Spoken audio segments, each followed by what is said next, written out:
The cathedral rose before him like a living monument, a forest of stone reaching upward as if straining to pierce the heavens themselves. Dawn had just begun to spill its golden light across the plaza, and the first sunbeams filtered through the enormous stained glass windows, igniting a kaleidoscope of colors on the cold flagstones. Every surface seemed alive, as if the walls themselves were breathing, whispering secrets older than the city surrounding it. He felt an odd shiver, a mixture of awe and unease, as he stepped closer. This was more than a building. It was a language carved in stone, and he had no idea how to read it. The doors, massive and dark with centuries of weathering, groaned in protest as they opened. Inside, the air smelled of ancient incense and damp stone, a mixture that somehow made the cathedral feel sacred and secret at the same time. Rows upon rows of towering columns stretched like silent sentinels, each carved with intricate patterns that seemed almost alive under the shifting sunlight.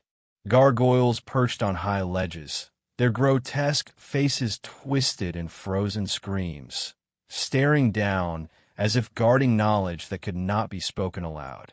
Every detail, no matter how small, seemed intentional, deliberate, and purposeful, yet the meaning eluded him. He wandered further in, his footsteps echoing through the vast nave, and noticed the patterns in the floor tiles. The spirals, the repeating shapes, the careful alignment of symbols.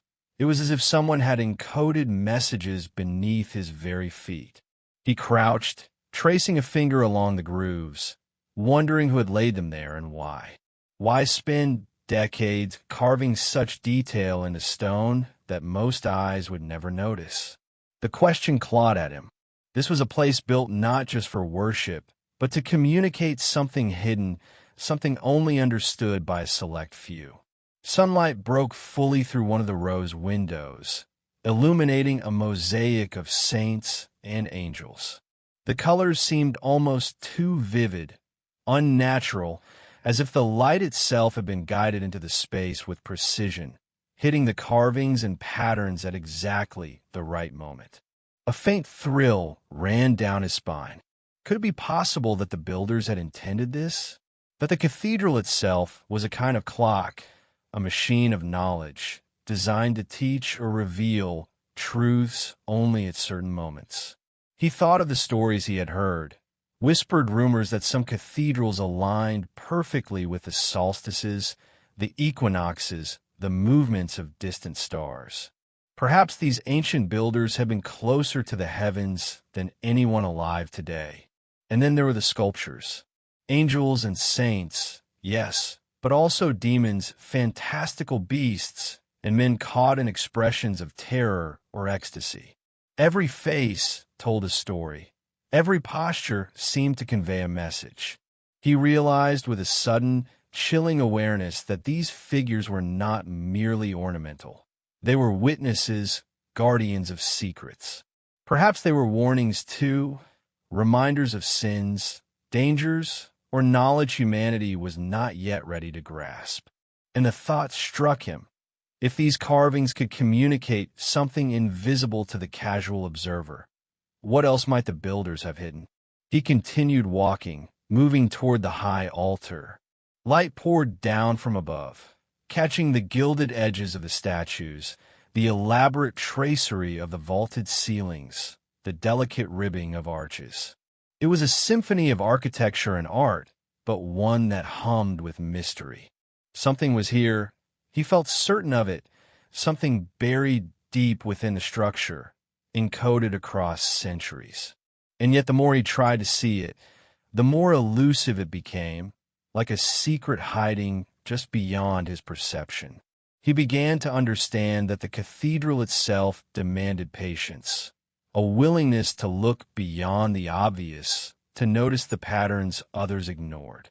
He paused in the center of the nave, letting the silence press in. Every sound echoed. Every whisper seemed magnified, as if the building itself was listening. There was an unspoken tension, a sense that this space, though open and welcoming, was also alive with observation. The faintest gust of wind rattled the windows, sending splashes of color across the stone floor. And for a moment, he felt as if the past had come alive, as if the masons who had labored for decades were still present, watching, guiding, ensuring that their message endured. Outside, the city had begun to stir, the distant clatter of carts and voices filtering through the massive doors. But inside, he felt suspended in time, as if he had stepped into a threshold where centuries overlapped.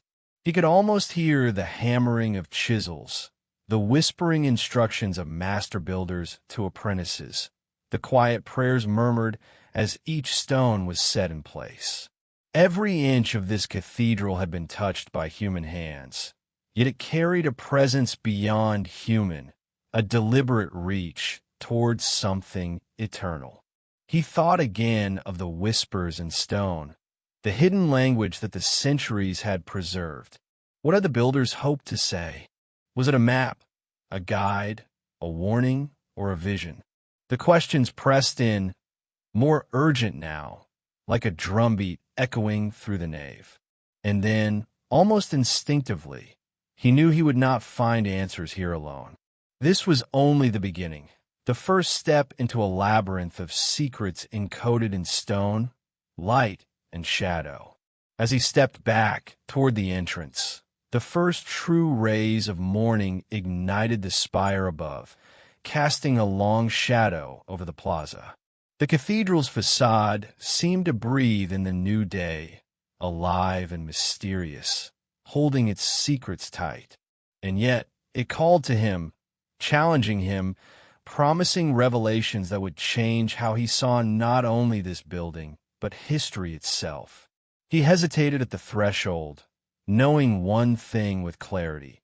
What lay ahead would force him to see the past in a way few ever had, to uncover messages deliberately hidden, whispers in stone that had waited centuries to be heard. The air outside felt ordinary, mundane, yet he sensed it differently now. Every cathedral, every carving, every beam of light held potential knowledge.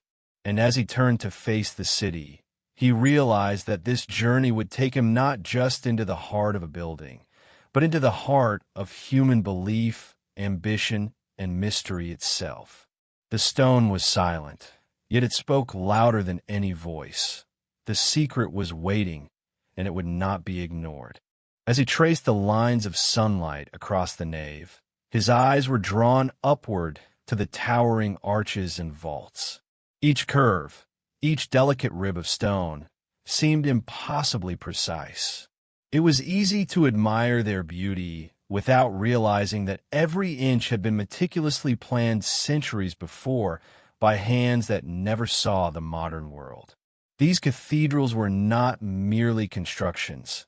They were carefully designed statements, messages carved in stone, encoded for those who could understand them. And the first clue to their mystery lay not in the visible, but in the invisible, on the very blueprints that guided their creation. Few today realize that medieval master builders, or magistri operis, were part artist, part mathematician, and part mystic. They inherited traditions passed down from antiquity, knowledge that stretched across centuries and civilizations, hidden from the casual observer. The blueprints themselves were not simple sketches. They were precise, symbolic maps of cosmic and spiritual order. Each line, angle, and measurement held significance, as if the cathedral was a coded manuscript in which stone replaced ink. And the more he looked at the interplay of arches, windows, and spires, the more he understood that these builders spoke in a language that most had long forgotten. Unlike modern architects who rely on written instructions and digital plans, these men worked with geometry, memory, and ritual. Apprentices would learn not only the techniques of stone cutting and vaulting, but the deeper philosophy encoded in their work. Every ratio, every repeated pattern, conveyed lessons about the cosmos, divinity, and human existence. The cathedral was meant to instruct, to elevate the mind and spirit, and in some cases, to conceal truths from those who were unworthy or uninitiated. It was both a school and a sanctuary, a repository of knowledge disguised as religious devotion. He remembered reading that some blueprints were laid out on wooden boards, carefully proportioned according to sacred measurements. Circles were inscribed within squares, triangles divided by golden ratios, all combining to create a harmonious balance that would manifest in the final building. Each blueprint was a microcosm, a reflection of heaven on earth. And yet, hidden within these harmonious designs were deliberate anomalies, subtle irregularities that only the initiated could recognize. These were not mistakes. They were secrets waiting to be discovered. One of the most striking aspects of these blueprints was the symbolic use of numbers. Certain dimensions repeated across cathedrals throughout Europe: 3 for the Trinity, 7 for divine perfection, 12 for apostles or zodiac signs. Yet beyond the obvious, he began to notice that more obscure numbers, like 33, 72, or 144, also appeared, carved in vault ribs or inscribed on capitals. Scholars had long debated their significance, but he felt certain these numbers were part of a hidden code, a cipher left by builders who understood mathematics, mysticism, and human psychology. Every cathedral might be a puzzle, waiting for centuries to be solved. Even the smallest details were intentional. Columns were not merely vertical supports. They were symbolic pathways, representing spiritual ascent, human trials, and cosmic order. Capitals were adorned with leaves, animals, and figures that seemed whimsical to the untrained eye, yet encoded allegories, moral lessons, and esoteric knowledge. And then there were the proportions. Doorways precisely scaled to human height, naves stretching in perfect ratios to create a sense of awe, spires that drew the gaze upward, as if guiding the soul itself. He realized that the blueprint was not only a guide for construction, it was a spiritual instrument, a message for both the eye and the mind. The process of planning these structures often took decades.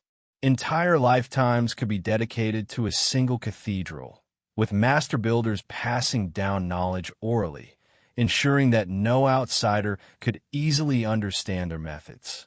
Some guilds were so secretive that apprentices had to swear oaths, pledging silence under threat of excommunication or even death. Yet these same secretive practices ensured that knowledge survived centuries of political upheaval, war, and religious reform. What they encoded in stone could outlast empires, outlast kings, and outlast entire civilizations.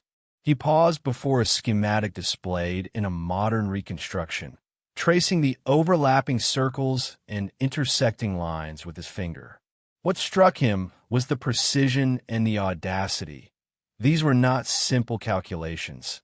They were claims about the universe itself. Some historians argued that the builders were trying to express the structure of creation, while others suggested they were leaving messages for initiates of secret societies, knowledge that might have been considered dangerous or heretical.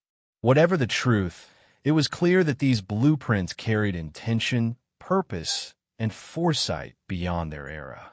The more he studied, the more he understood the hidden rhythm of the work. Every pattern seemed to resonate with others, as if cathedrals across Europe were connected, sharing a common symbolic language. Rose windows mirrored labyrinths on the floor. Vaults echoed patterns carved into distant altars. Proportions repeated across regions separated by hundreds of miles. It was as though these master builders were not merely constructing buildings, but creating a network of knowledge, a continent-spanning secret encoded in stone and geometry. And yet, despite the precision, the beauty, and the ingenuity, a lingering question gnawed at him. Why?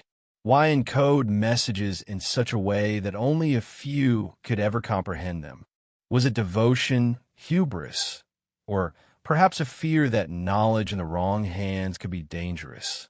Legends spoke of texts destroyed, rival guilds suppressed, and secrets buried beneath layers of stone. Perhaps the cathedral was more than a building.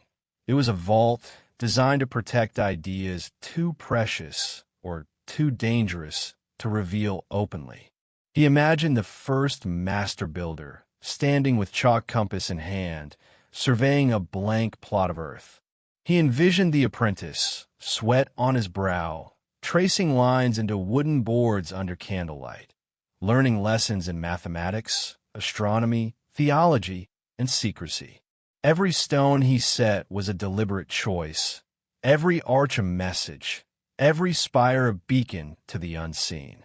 They were creating something eternal, but only those who understood the language could truly read it. And so he understood that the cathedral was alive, not in the sense of magic or spirits, but in the sense of intention. It breathed the knowledge, skill, and faith of generations. It was a monument not just to God, but to human curiosity, to the desire to reach beyond the visible world, to encode something for posterity. The blueprints were its soul, and without them, the grandeur of the cathedral would be only half understood, its hidden voice silenced. As he stepped back and looked at the structure from the plaza, the enormity of their achievement pressed upon him. Each cathedral, no matter how vast or humble, carried this same dual purpose. A place of worship, yes, but also a coded message, a challenge, a mystery daring generations to uncover. And he realized that the journey he had begun inside the nave, the path to understanding what the builders truly intended, had only just begun. Beyond the stone, beyond the arches, beyond the brilliance of stained glass, there lay secrets waiting to be revealed, and the blueprints were the first key. As he stepped deeper into the cathedral, he could feel the rhythm of the structure guiding his gaze. There was something hypnotic about the repetition of shapes, the symmetry of arches, the delicate interplay of lines and curves. It was as if the builders had not only constructed a building, but had composed a visual symphony where each geometric element resonated with meaning. Every circle, triangle, and square seemed deliberate, a silent language waiting to be understood. It was geometry, yes, but it was also storytelling, a narrative told in stone, light, and shadow. He began with the circles. Perfect, overlapping circles formed patterns that seemed to ripple across the floors, walls, and ceilings. Some were inscribed into the pavement. Others were carved into the ribs of vaults high above. These circles were never arbitrary. Each intersection, each tangent, marked a point of significance, a coded symbol meant to guide, instruct, or perhaps even warn. The circular forms mirrored the cosmos itself, the eternal cycles of sun, moon, and stars, and he realized the builders were embedding cosmic order into human spaces. Triangles appeared everywhere, too. Pointing upward, they seemed to pull the eye toward the heavens, emphasizing verticality and aspiration. Equilateral and isosceles triangles adorned arches and spires, their proportions echoing ratios found in nature, from honeycombs to the spiral of seashells. But there was more than aesthetic intent. Triangles symbolized the Trinity, the union of divine principles and the balance of spiritual forces. Some were hidden in plain sight, subtly carved into capitals or interlaced in floor mosaics, almost invisible unless observed with patience and care. Squares and rectangles offered stability, grounding the soaring architecture with a sense of order. Yet even these simple shapes carried deeper meaning. In the medieval mindset, The square represented the material world, the earthly plane, and its harmony with the divine. The interplay of squares and triangles, circles and spirals, created tension and resolution across the cathedral's expanse. To the casual observer, it might seem ornamental, decorative. But to the initiated, these were lessons in philosophy, theology, and cosmic law, encoded in ways that survived centuries of human oversight. Then there were the spirals. Staircases, column carvings, and floor motifs often employed spirals, symbols of growth, transformation, and the cyclical nature of life. Some spirals were simple, others nested within one another, almost fractal in design. He traced a finger along one in the floor, feeling the subtle curvature under his touch, and imagined an apprentice, decades ago, carving it by candlelight. What was the message embedded in this spiral? Was it spiritual, mathematical, or both? The deeper he looked, the more he sensed that every curve had been chosen to encode both knowledge and intention. He marveled at the precision. Without modern tools, the builders achieved near-perfect measurements, angles that aligned with astronomical events, proportions that created an almost supernatural sense of harmony. Vaults soared in perfect ratios, windows framed light with mathematical elegance, and even the distance between pillars seemed calculated to create resonance with human perception. It was a marriage of science, art, and spirituality, where mastery of geometry became a bridge between the material and the divine. Even the light that streamed through the stained glass seemed to follow geometric patterns. Rays hit specific points at precise times of day, illuminating carvings, mosaics, or altars in a deliberate sequence. Could the builders have known exactly how sunlight would dance within their cathedral hundreds of years later? The thought made him pause. This was not mere coincidence. It was intentional choreography of geometry and light, a silent lesson in the order of creation, a reminder that the universe itself was a cathedral, and we were only visitors trying to decipher its patterns. He turned his attention to the rose windows, circular masterpieces composed of hundreds of smaller, geometric segments. Every petal, every colored pane, was meticulously placed, creating a radial harmony that radiated outward like ripples across time. Some scholars argued these windows were purely symbolic, representing the wheel of fortune or the circle of life. Yet he noticed hidden patterns, repeated ratios that seemed mathematical, precise, almost like a secret code embedded within the beauty. These windows were not just visual spectacles. They were encoded instruments, lessons in geometry, spirituality, and cosmic alignment. He could not ignore the floors. Mosaic patterns repeated motifs found in the walls and vaults, linking the base of the cathedral to its soaring heights. He followed a line along the tiles, noting intersections that corresponded to columns above, to altar placements, to hidden carvings in walls. It was as if the entire cathedral were a single geometric organism, where every point connected to another in a grand design. To understand one section in isolation was not enough. The full comprehension required seeing the cathedral as a complete, interwoven system. Numbers whispered in these geometric forms. Circles divided into thirds, squares into fours, triangles into multiples of 7 or 12. He realized that geometry was inseparable from numerology here. They were two sides of the same coin. Numbers defined shapes, shapes conveyed meaning, and meaning guided human perception. The builders were teaching through geometry alone, crafting a silent curriculum in stone. Each visitor experienced awe, whether they knew it or not, and yet only those who studied, who observed, could glimpse the deeper secrets. The hidden geometry extended beyond what the eye could see. Some scholars suggested that cathedrals themselves were designed to mirror constellations, star alignments, or even sacred mathematical principles like the golden ratio. He imagined the builders studying the night sky, translating what they saw into timber, stone, and glass.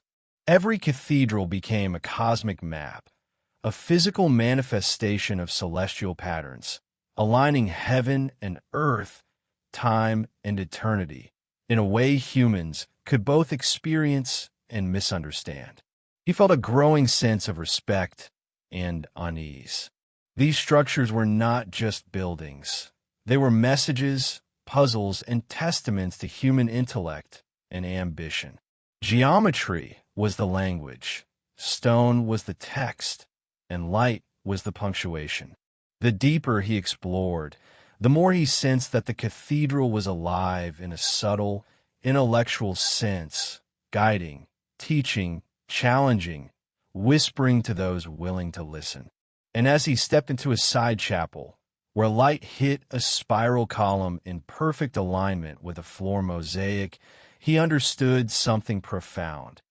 Every curve, every line, every angle was deliberate, chosen with intention to communicate across centuries. The builders were not only architects, they were philosophers, astronomers, mystics, and guardians of secret knowledge. Geometry was their voice, and the cathedral was their statement to history, a silent declaration that humans could reach for the divine, if only they learned to read the language hidden in plain sight. He paused, letting the weight of that realization settle. The hidden geometry was everywhere, guiding the eye, the spirit, and the mind, whispering secrets of creation, order, and purpose. He could feel the cathedral pulsing with knowledge, a rhythm only discernible to those patient enough to observe. And in that moment, he knew the journey had only just begun. The geometry was the key to unlocking everything else. The symbolism, the hidden messages, the cosmic connections, and the spiritual lessons carefully woven into every stone. He paused at the threshold of a side aisle, where the first morning sun struck a series of stained glass windows. The colors ignited like flames, casting a kaleidoscope across the stone floor. Red, blue, gold, and green danced in shifting patterns as the sun inched higher. It was mesmerizing, almost hypnotic, but he sensed there was more than beauty here, something deliberate, a hidden message woven in beams of light. He realized, with a shiver, that the cathedral itself was not merely a place of worship. It was an instrument, a machine designed to teach, to guide, and perhaps even to reveal truths to those perceptive enough to notice. Every window told a story. Some were obvious, saints holding crosses, angels in flight, biblical narratives frozen in vibrant panes. Yet within the patterns, subtle alignments hinted at something beyond illustration. Rays of sunlight fell precisely on altars, statues, or floor patterns at particular hours, marking equinoxes, solstices, or holy days. He watched as a beam of light slid along a column, perfectly illuminating a carved spiral at exactly 9 in the morning. It was impossible to dismiss as coincidence. The builders had orchestrated this dance of light, embedding lessons in its movement, teaching patience and observation. He followed the sunbeam, noticing how it shifted slowly, almost imperceptibly, across intricate mosaics. The interaction of light and glass transformed the cathedral into a living calendar. Dates, seasons, and celestial events could all be read if one knew where to look. He thought of the masons laboring by candlelight, laying out windows and carvings according to measurements passed down through generations. Each angle of glass, each colored panel, each tiny shard of leaded design had a purpose. The sunlight was the final instrument, activating the cathedral's hidden knowledge and revealing messages only at precise moments. As he walked deeper into the nave, He observed that light also highlighted certain statues and carvings while leaving others in shadow. Angels and saints seemed to come alive when the sun hit them, just so, their faces illuminated with warmth, their gestures suddenly animated by clarity. But figures meant to be warnings, demons, grotesques, or serpents, remained cloaked in shadow, visible only when approached from a specific angle. It was as though the cathedral itself could distinguish between knowledge and danger, revealing or concealing in a silent, deliberate rhythm. He paused under a rose window, its circular pattern radiating light across the nave. The interplay of geometry and sunlight created a subtle projection, casting colored reflections that mirrored the patterns carved into the floor. Circles nested within triangles, squares intersecting with spirals, all illuminated in perfect alignment. The builders had encoded a map of the universe itself, combining sacred geometry and celestial observation. Here, in these fleeting beams, the spiritual and cosmic merged, creating a message not only to the eyes but to the mind, a whisper of the divine order hidden in plain sight. Light moved differently at various times of the year. During the solstice, the sun would pierce the cathedral's high windows at exactly the right angle to touch a carved figure on the altar. During equinoxes, rays would illuminate hidden inscriptions, revealing patterns overlooked by the untrained eye. He realized that to truly understand the cathedral, one had to experience it across time, observing its response to the sun and the seasons. This was not a static structure. It was a living teaching, a dialogue between stone and sky, between human craft and divine order. He traced the path of sunlight across a side aisle, noting how it highlighted symbols embedded in columns. Each illumination seemed intentional, emphasizing lessons about faith, morality, or cosmic order. A small carved symbol, unnoticed for centuries, suddenly became vivid under a beam of light, as if revealing its meaning only when the universe itself permitted. These moments of illumination were fleeting, ephemeral, and thus precious. Missing them meant missing the secret. He wondered how many pilgrims, even priests, had walked through these aisles without ever seeing the messages that lay in plain sight. The interaction of light and glass also seemed to manipulate perception. Shadows shifted across floors and walls, creating illusions of movement, transforming statues into living presences and stretching columns into otherworldly proportions. The cathedral became a stage, a theater of divine and human interplay. He realized that the architects had anticipated not just vision, but emotional response. Light guided the heart as much as the mind, drawing worshippers into awe, reverence, and reflection. Here, enlightenment was literal as well as symbolic. He thought about the precision required for such design. The builders needed knowledge of astronomy, geometry, and physics. They calculated the sun's angle, the height of the windows, and the curvature of the glass. They timed construction to ensure that centuries later, at the same hour, light would fall exactly as intended. There was genius here, yes, but also an almost mystical intent. They were shaping human experience, encoding lessons in sunlight, making the passage of time itself a teacher. Even candlelight within the cathedral had its own role. Flickering flames, interacting with carved reliefs and painted surfaces, created subtle illusions that echoed the sun's movements. The interplay of natural and artificial light ensured that the building never truly slept, that knowledge could be revealed, even softly, at any hour. He imagined the architects anticipating these effects, placing statues, carvings, and inscriptions in locations where illumination would unlock hidden messages for those who sought them. He walked toward the altar, where light streamed through a long, narrow lancet window. A simple beam cut through the shadows, falling directly on an intricate floor mosaic. The image, faint in shadow for most of the day, became radiant, almost alive, revealing a hidden pattern of concentric circles and intersecting lines. He felt a thrill of recognition. This was no decorative flourish. It was an activation, a communication from the builders to anyone patient enough to notice. Here, centuries later, he could witness the cathedral's secret language in action.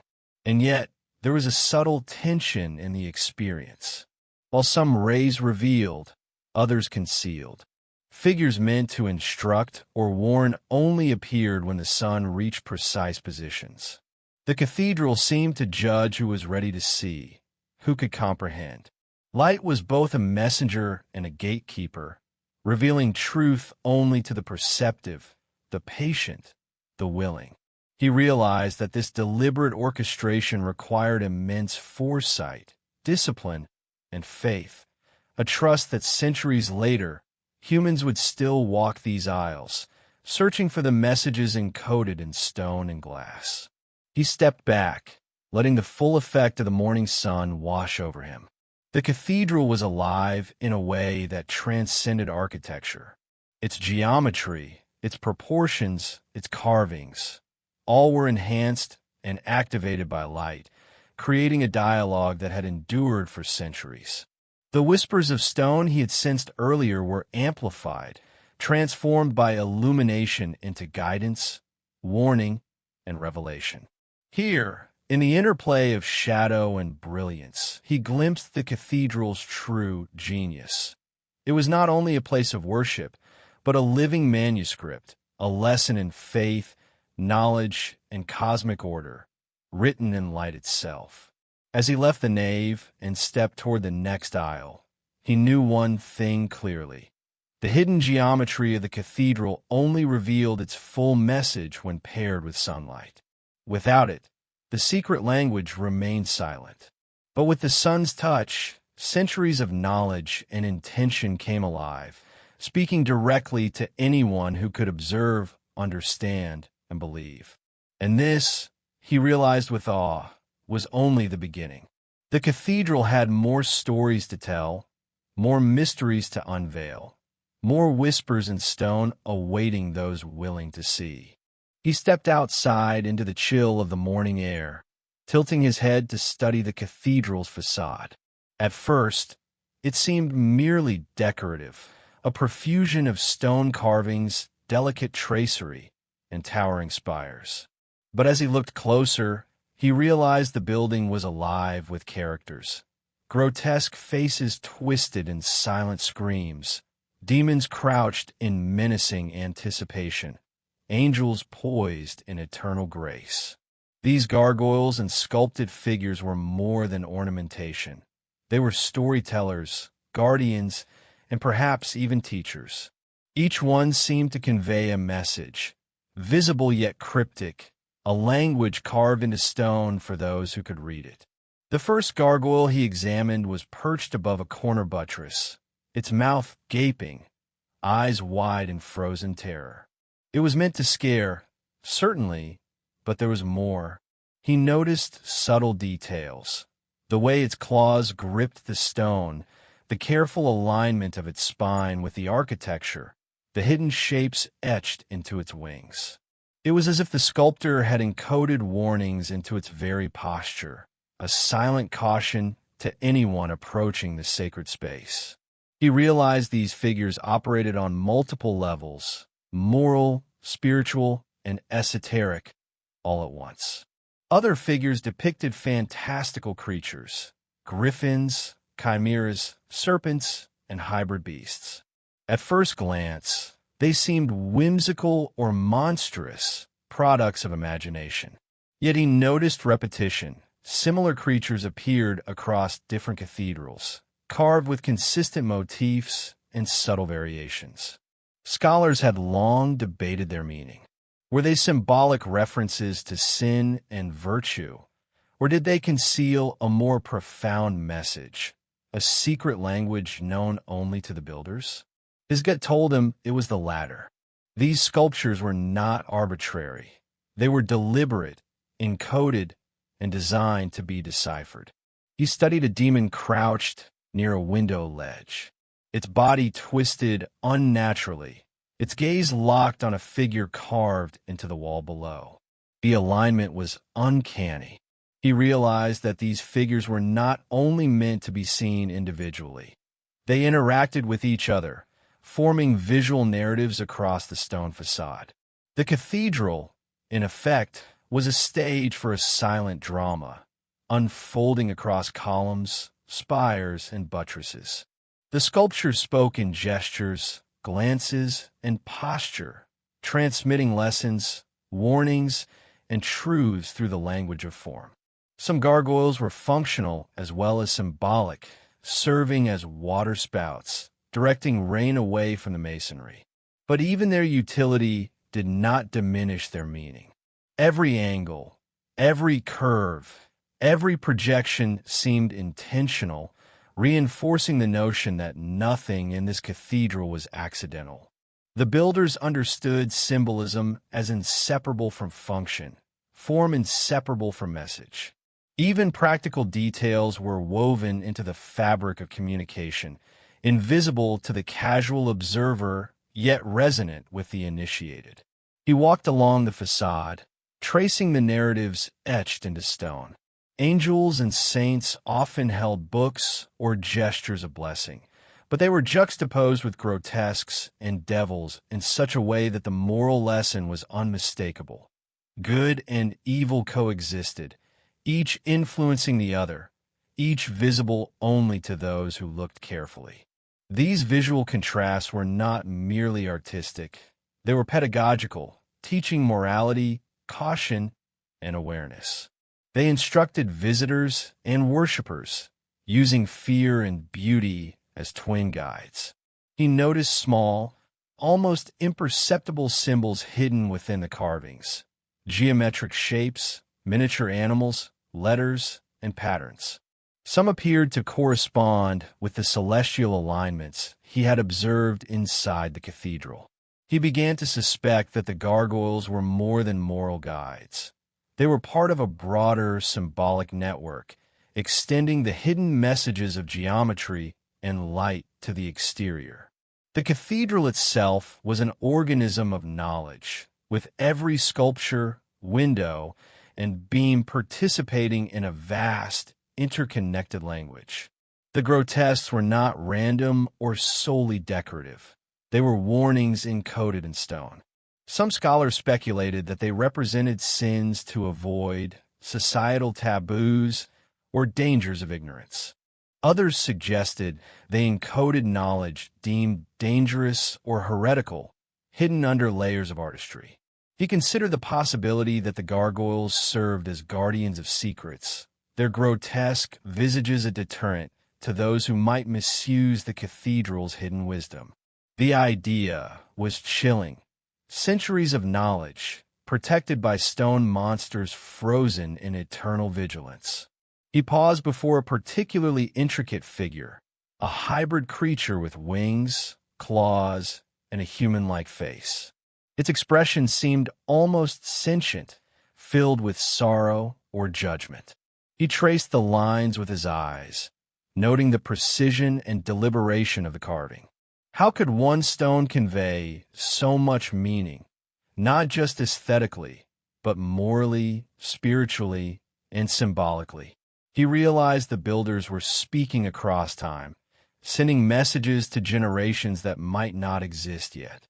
Each sculpture was a letter in a grand epistle, written in the universal language of stone, form, and imagination.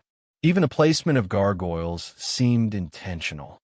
Higher figures guarded spires and corners, visible from afar, while smaller ones lurked near doorways and blind alleys, interacting with viewers in more intimate ways.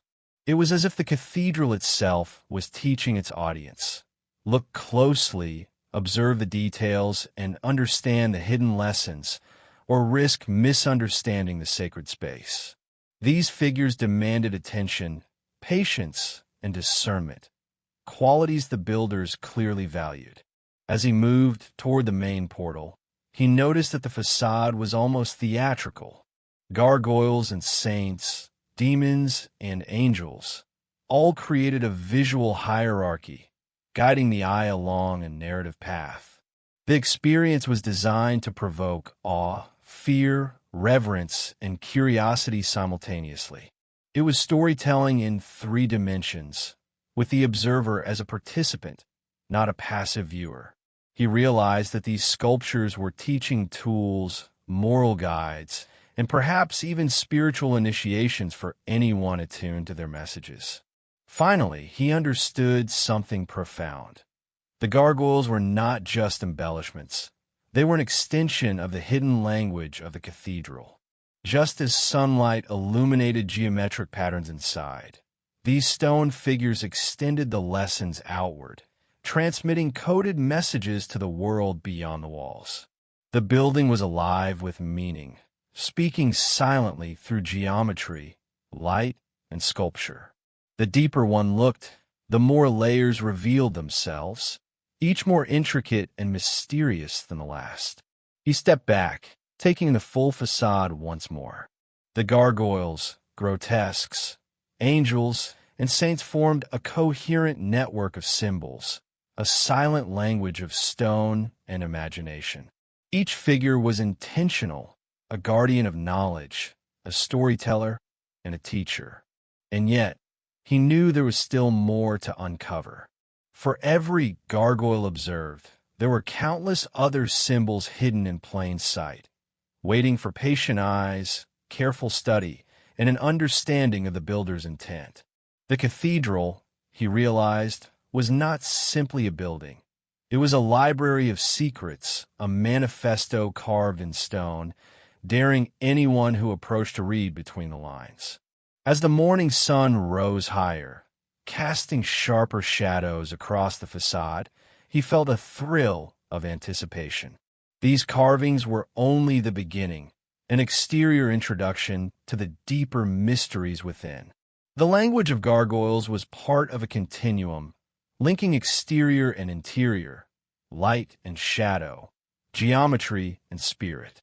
And he knew, with certainty, that to uncover the cathedral's full story, he would need to continue this journey, exploring its vaults, windows, and hidden passages, deciphering every whisper encoded in its stone. He descended the narrow, spiraling staircase into the depths beneath the cathedral, the air growing cooler, heavier, tinged with the scent of damp stone and ancient earth. Darkness wrapped around him, broken only by the faint glow of his lantern, which cast dancing shadows on walls that had witnessed centuries of secrets. Here, away from the brilliance of sunlight and the grandeur of the nave, the cathedral revealed another face, one hidden from the casual observer, where silence reigned and mystery thickened like the darkness itself. The vaults were a labyrinth of tunnels, chambers, and crypts, each carved with painstaking care. Some spaces were large enough to hold congregations, others barely wide enough for a single person to pass. Stone arches supported the weight of the immense structure above, their curves echoing the geometry he had seen in the nave. But down here, the carvings took on a different tone. Simple inscriptions, small reliefs, and symbols almost imperceptible under layers of dust, as if the builders intended only the most attentive to notice them. These were not for display. They were messages, warnings, perhaps even maps. He moved slowly, tracing his fingers along cold walls. Symbols of stars, crosses, and geometric patterns repeated, interspersed with abstract shapes whose meaning had been lost to time. Some inscriptions seemed mundane, names, dates, prayers. Others were enigmatic, almost cryptic, suggesting secret knowledge or instructions. He imagined the master builders descending here with apprentices, guiding them in rituals of construction and understanding. The vaults were a classroom as much as a resting place, a hidden space where the sacred met the practical, and where lessons could be imparted without interruption from the outside world. Here, beneath the cathedral, he began to understand the full extent of the builder's foresight. Every tunnel, every crypt, every chamber had a purpose. Some concealed relics, sacred texts, or artifacts, protected from theft or desecration. Others were escape routes or hidden passages, allowing clergy or builders to move unseen. He felt the pulse of human ambition and fear embedded in the architecture, the desire to safeguard, to teach, to control access to knowledge that might be dangerous in the wrong hands. The vaults were the cathedral's secret heart, a repository of faith, wisdom, and sometimes fear. He paused in front of a stone door, its surface carved with intricate symbols he had seen echoed in the exterior gargoyles. It was a deliberate warning. Only those who understood the language of the cathedral could interpret its meaning. Behind it, the chamber seemed almost alive, as though anticipating his presence. Inside, he glimpsed shelves of dust-covered books, urns, and what appeared to be ceremonial objects. He realized that the cathedral had been more than a place of worship. It had been a hub of knowledge, a sanctuary for objects and ideas too precious or dangerous to remain above ground. Even the layout of the vault followed geometric principles. Corridors intersected at precise angles, chambers aligned with celestial events, and hidden alcoves were positioned to catch beams of light from high windows or candles above. It was as if the hidden architecture mirrored the visible, creating a network of secrets and messages both above and below ground. The master builders had not left anything to chance. Even the unseen was deliberate, a reflection of the cosmic and spiritual order they revered. He discovered inscriptions that were almost unreadable, worn by centuries of damp air and neglect. Yet he could make out faint patterns, letters interwoven with symbols suggesting coded messages or instructions. He imagined the risks taken by those who carved them, the trust required to place secrets in stone, and the knowledge that only the careful, the patient, or the faithful might ever uncover their meaning. These vaults were a test, a challenge designed to separate the observant from the careless, the initiated from the ignorant. Some chambers appeared ceremonial. Small altars, niches for offerings, and carved reliefs suggested that rituals had been performed here. Perhaps these spaces had been used for prayer, meditation, or initiation, hidden from the eyes of the general populace. The atmosphere was heavy with human presence, as if echoes of past worshippers lingered in the damp air. He imagined candlelight flickering across the walls, hands tracing symbols, whispers of incantations, or prayers reverberating softly. These were spaces meant for quiet revelation, places where the divine and human intersected in secrecy. Other areas suggested more practical functions, storage for tools, stones, and building materials. Yet even these utilitarian spaces carried significance. Symbols were etched on the walls, diagrams were carved into the stone, and even the placement of objects seemed intentional. Nothing was left to chance. Every inch of these vaults was part of a greater plan, an extension of the cathedral's philosophy and purpose. He realized that the hidden spaces were as meticulously designed as the soaring nave above, reflecting the builder's devotion not only to God but to knowledge itself. He noticed that certain passages were deliberately obscured. Low ceilings forced him to stoop. Narrow corridors required careful navigation. He understood that the builders were shaping not just the mind but the body, controlling movement to create awareness, caution, and respect. The architecture itself became a teacher, instructing through physical experience as well as intellectual observation. The vaults demanded attention, patience, and humility, qualities essential for understanding the cathedral's hidden messages. As he reached the innermost chamber, he sensed the culmination of centuries of secrecy and foresight. The air felt charged, the stone walls almost vibrating with human intention. Here lay the essence of the cathedral's hidden knowledge: artifacts, inscriptions, and carefully placed symbols that connected geometry, light, and sculpture into a coherent system of understanding. The vaults were not merely physical spaces. They were cognitive and spiritual instruments designed to guide, protect, and reveal, if only one knew how to read them. He stepped back, taking a moment to absorb the gravity of what he had discovered. The cathedral was no longer simply a building. It was a multi-layered message across time and space. The vaults were its secret language, waiting for patient observers to decode their meaning. And as he prepared to ascend, he knew the journey was far from over. These hidden chambers were only one layer of the cathedral's mysteries.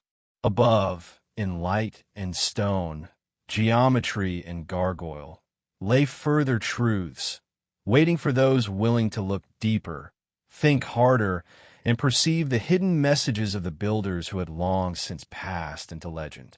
He stepped into the central nave once more, but this time his attention was drawn to the floor. At first glance, it seemed ordinary, smooth stone, simple tiles. Yet as he followed the path laid before him, a pattern began to emerge, a labyrinth, a winding, deliberate path etched into the cathedral's very foundation. It was not a maze meant to confuse, but a symbolic journey, a physical metaphor for life, faith, and the pursuit of knowledge. The labyrinth was subtle, almost hidden in plain sight, demanding careful observation to appreciate its full meaning. Labyrinths were common in cathedrals across Europe, but few truly understood their purpose. Unlike a maze with multiple dead ends, the labyrinth had a single path leading to a center. Every turn, every curve was deliberate, designed to focus the mind, challenge the body, and prepare the spirit. As he traced the lines with his eyes, he realized that walking it was a meditation in motion. Pilgrims centuries ago had followed this path on their knees, their bodies and souls navigating the twists and turns of devotion. The labyrinth was a classroom, a tool, and a spiritual journey all at once. The design was geometric, yet deeply symbolic.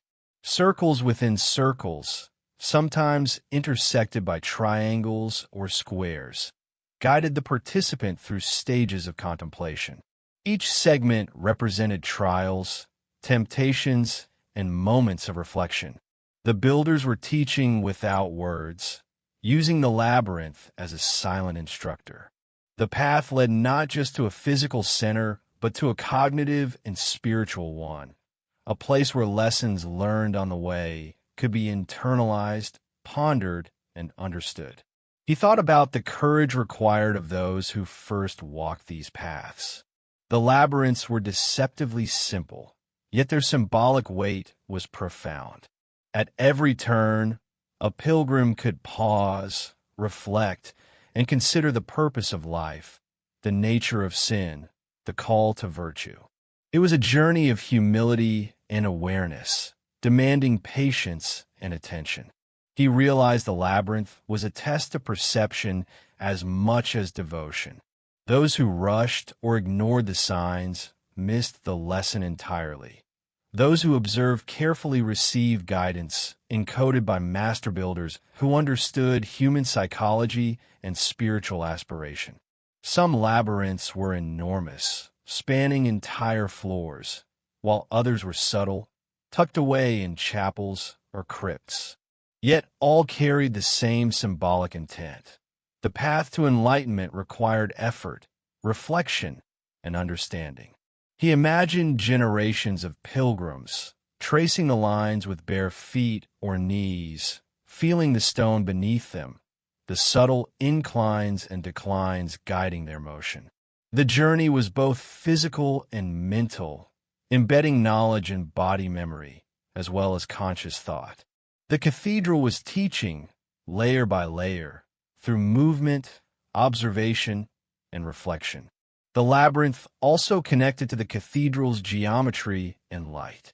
Patterns on the floor often aligned with columns, arches, and windows above. As sunlight streamed in at specific angles, the path would become illuminated, highlighting certain symbols or inscriptions along the way. It was another instance of deliberate orchestration. Movement, light, and geometry combined to create a total experience, a multisensory lesson that unfolded over time.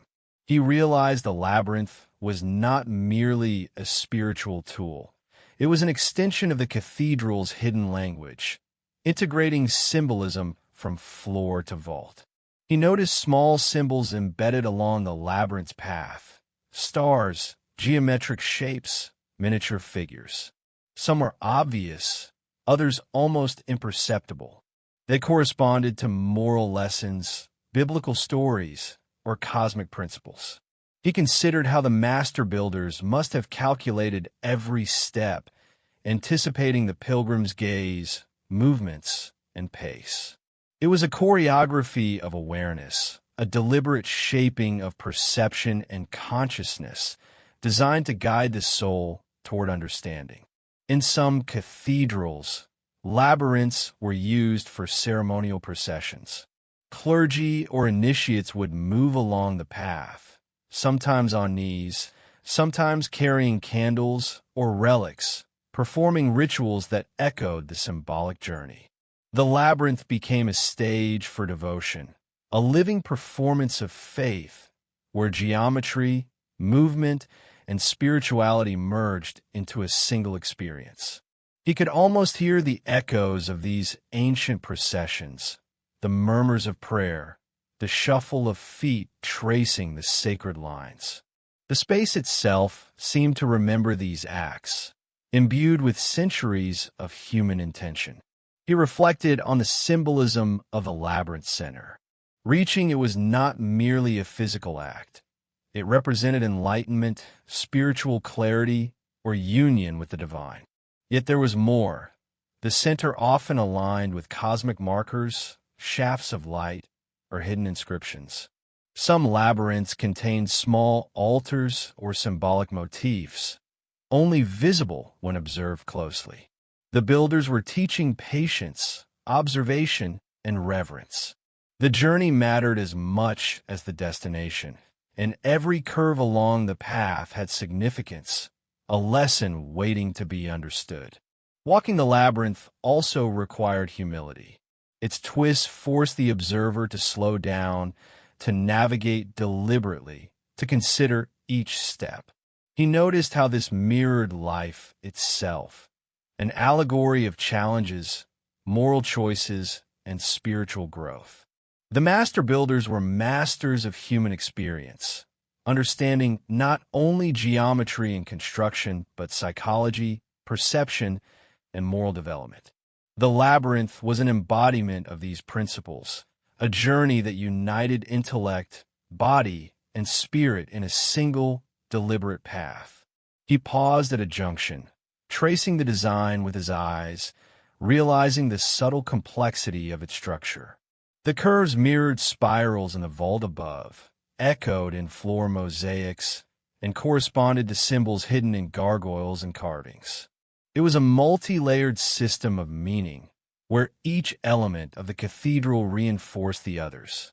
The labyrinth was a central node in this network, a physical and symbolic map that connected architecture, light, sculpture, and ritual into a coherent, living message.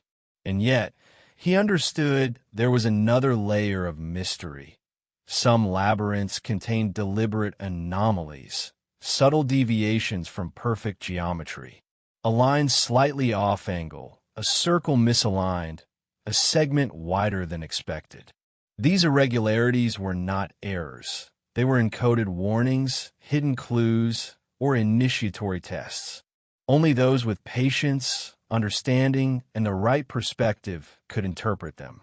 It was a silent challenge, a hidden message woven into the floor, daring observers to notice, think, and discover.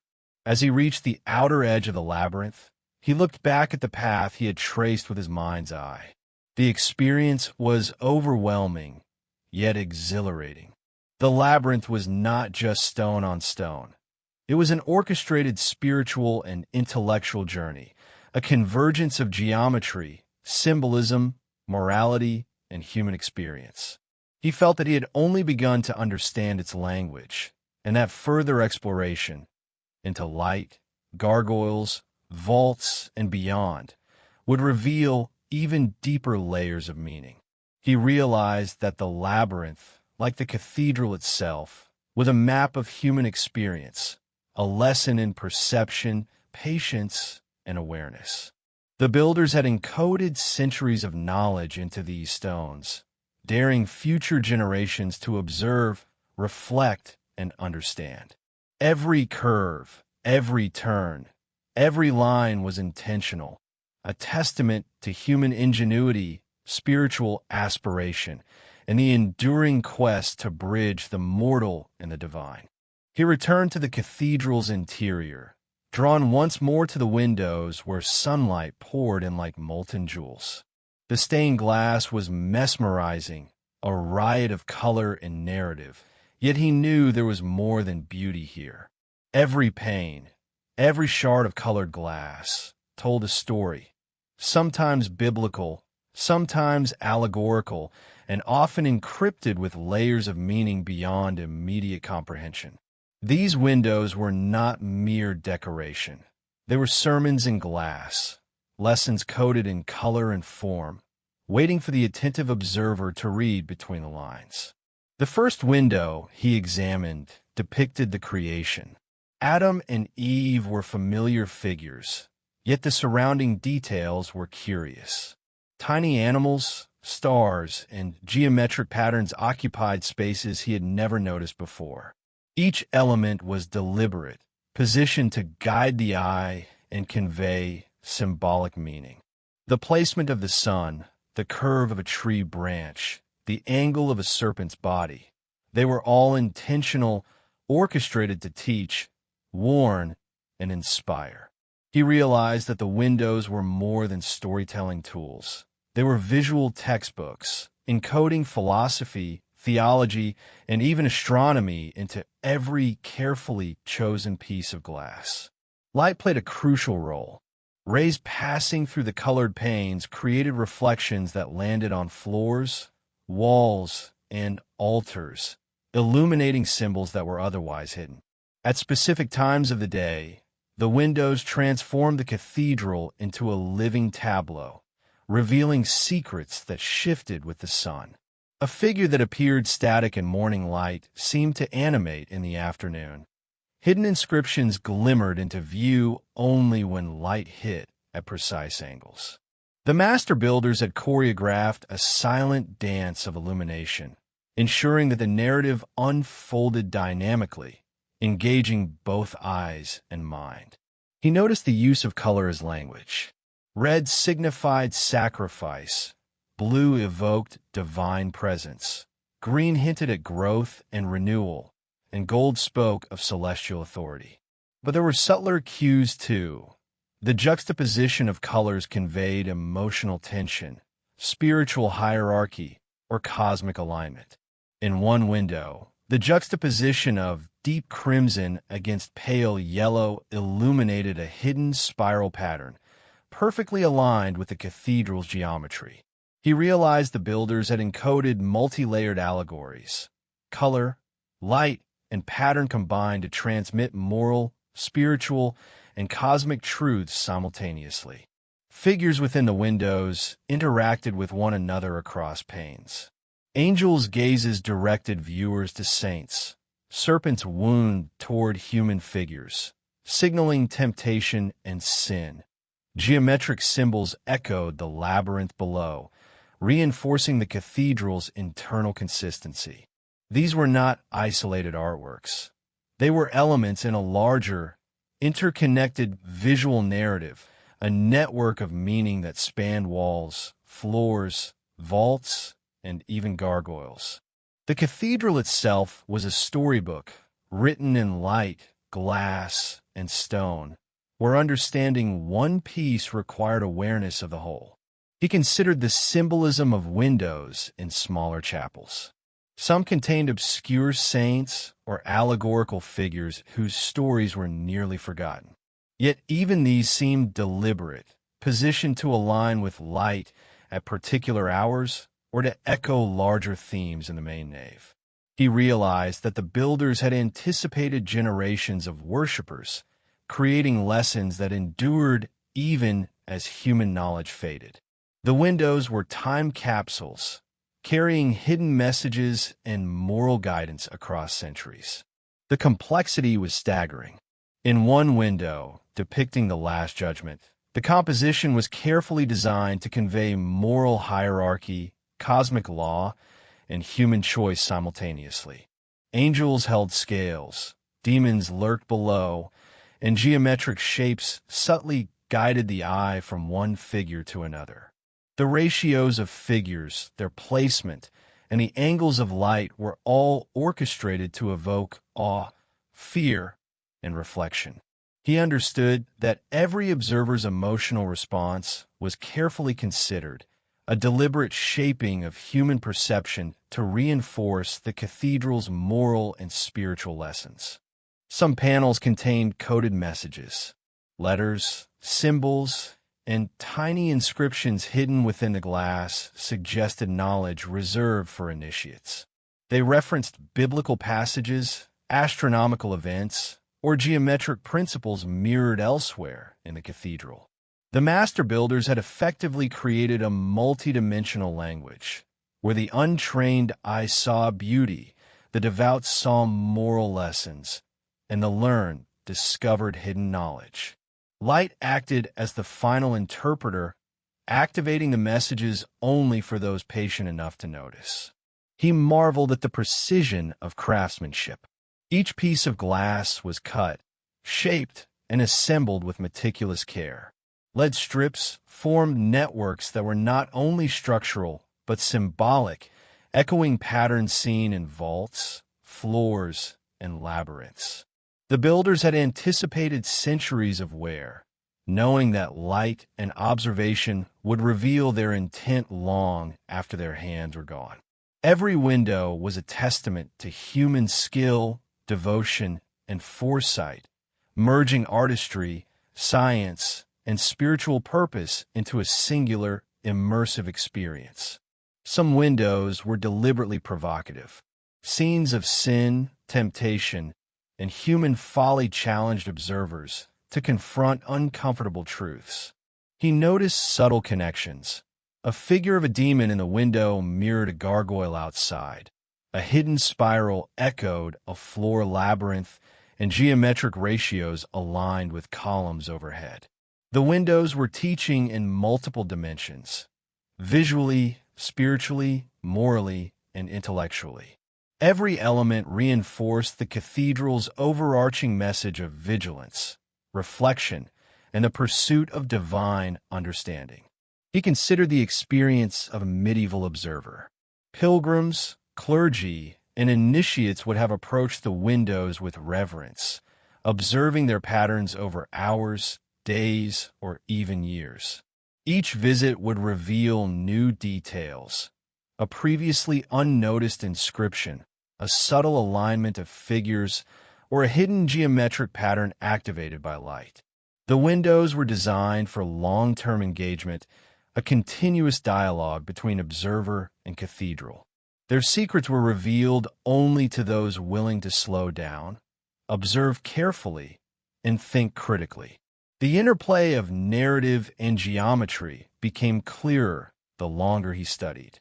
Windows did not merely depict stories, they guided thought. The curves of figures, the angles of symbols, and the placement of panes corresponded to cosmic principles, moral lessons, and spiritual archetypes. It was as if the cathedral itself had become a teacher, instructing visitors in ethics, philosophy, and cosmic understanding. Every ray of light was a pointer, every pane of colored glass a sentence in a silent, centuries-long lecture. He paused before a window, depicting the Nativity. At first, it seemed conventional. Mary, Joseph, and the infant Christ surrounded by angels. Yet the background revealed hidden geometry, nested triangles, interlocking circles, and subtle spirals echoing patterns in the labyrinth below. Even the colors were precise. Deep blue and crimson guided the eye along the composition, while gold highlighted the divine center. It was not simply storytelling.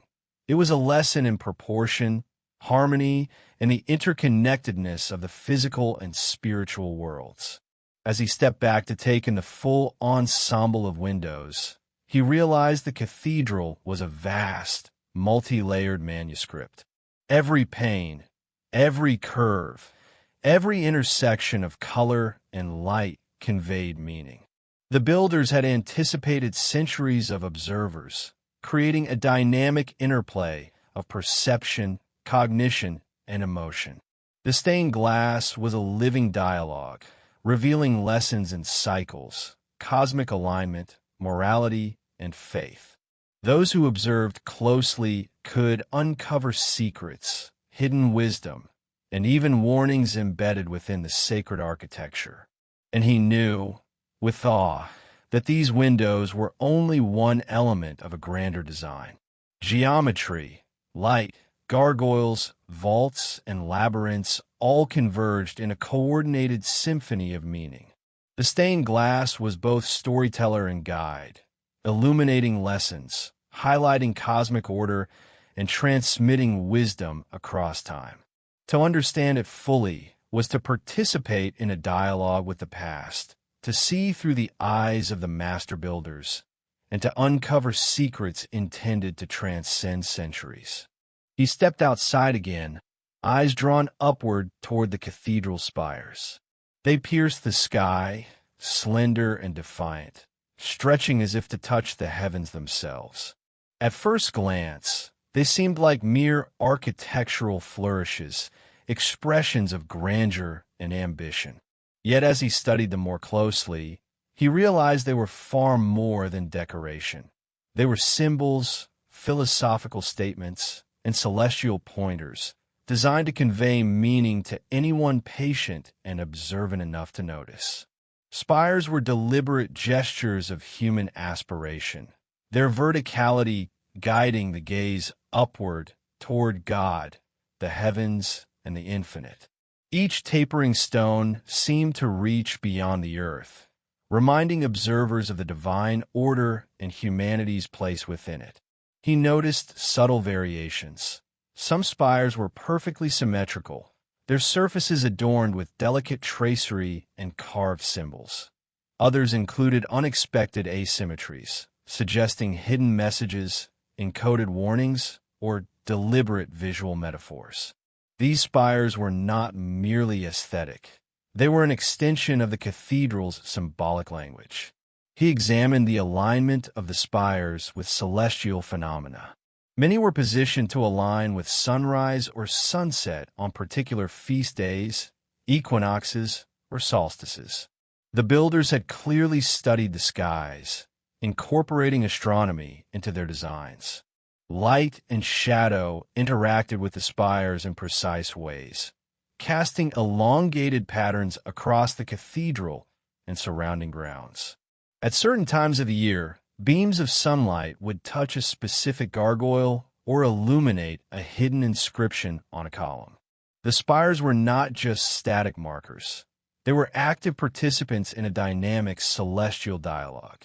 He realized that the spires functioned as more than religious symbols. They were cosmic instruments, guiding the observer's perception of time, season, and morality. Their shapes often echoed geometric patterns found elsewhere in the cathedral. Triangles mirrored labyrinth spirals, octagons aligned with floor mosaics, and circular motifs repeated in rose windows. This network of correspondence reinforced the idea that the cathedral was a unified system, a symphony of geometry, light, and symbolism designed to educate, inspire, and challenge those who entered. Some spires contained niches with statues of saints or angels, their placement deliberate, guiding both eyes and thought. A carefully placed figure would catch sunlight at certain hours, appearing to animate with divine grace. Conversely, shadows could obscure a figure of a demon or grotesque, heightening a sense of moral tension. The spires were carefully orchestrated stages for visual storytelling, where light, angle, and placement converged to transmit layered meanings. He understood that the builders intended observers to see not only physical beauty, but also spiritual and ethical lessons encoded in vertical form. The spires also spoke to human ambition and spiritual aspiration. Their towering heights were challenges to gravity, technical skill, and imagination. Each level of elevation required mastery over stone, mortar, and knowledge of structural mechanics. He imagined the masons climbing scaffolds hundreds of feet above the ground, their hands shaping the symbolic message while defying the limits of human endurance. In that risk and effort, there was devotion, a tangible manifestation of faith and purpose carved in stone. He noted subtle patterns carved into the spire surfaces, spirals that echoed labyrinth floors, angular motifs that mirrored window tracery, and repeating symbols reminiscent of the vault inscriptions. These carvings were not decorative alone. They connected verticality with interior symbolism, creating a holistic, interconnected system. Observers who noticed these repetitions could trace a visual and symbolic path, understanding the cathedral as a multi-layered narrative of human, cosmic, and divine relationships. The spires served another purpose: orientation. From a distance, they guided travelers and pilgrims to the cathedral, acting as both physical landmarks and symbolic beacons. Their verticality drew eyes upward, preparing observers psychologically and spiritually for the awe within. The builders understood perception. A visitor's gaze, guided skyward before entering, primed the mind to receive the cathedral's lessons in geometry, morality, and divine order. The spires were instruments of human attention, carefully orchestrating engagement before the first step inside. He considered the hidden functions embedded within the spires themselves. Many contained hollow chambers, accessible through narrow staircases, sometimes used for bells, sometimes for storage, and possibly for secret observation points. These inner spaces were rarely seen, their presence known only to those initiated in the building's operation. He realized that the spires were not only symbols for the exterior world, but also practical instruments, extending the cathedral's influence vertically and horizontally. They were simultaneously sacred, instructive, and utilitarian, a triple purpose woven seamlessly into stone. The alignment of spires across cathedrals in a region revealed broader, symbolic networks. Some pointed towards significant celestial points, others aligned with neighboring cathedrals or monasteries, creating a web of spiritual and visual communication. He imagined a medieval observer walking between towns, seeing spires rise like beacons, each marking sacred space, conveying moral lessons, and linking communities through a subtle, almost invisible system of symbolism and geometry. It was a network of faith, knowledge, and cosmic awareness encoded in architecture. He reflected on the emotional impact of spires.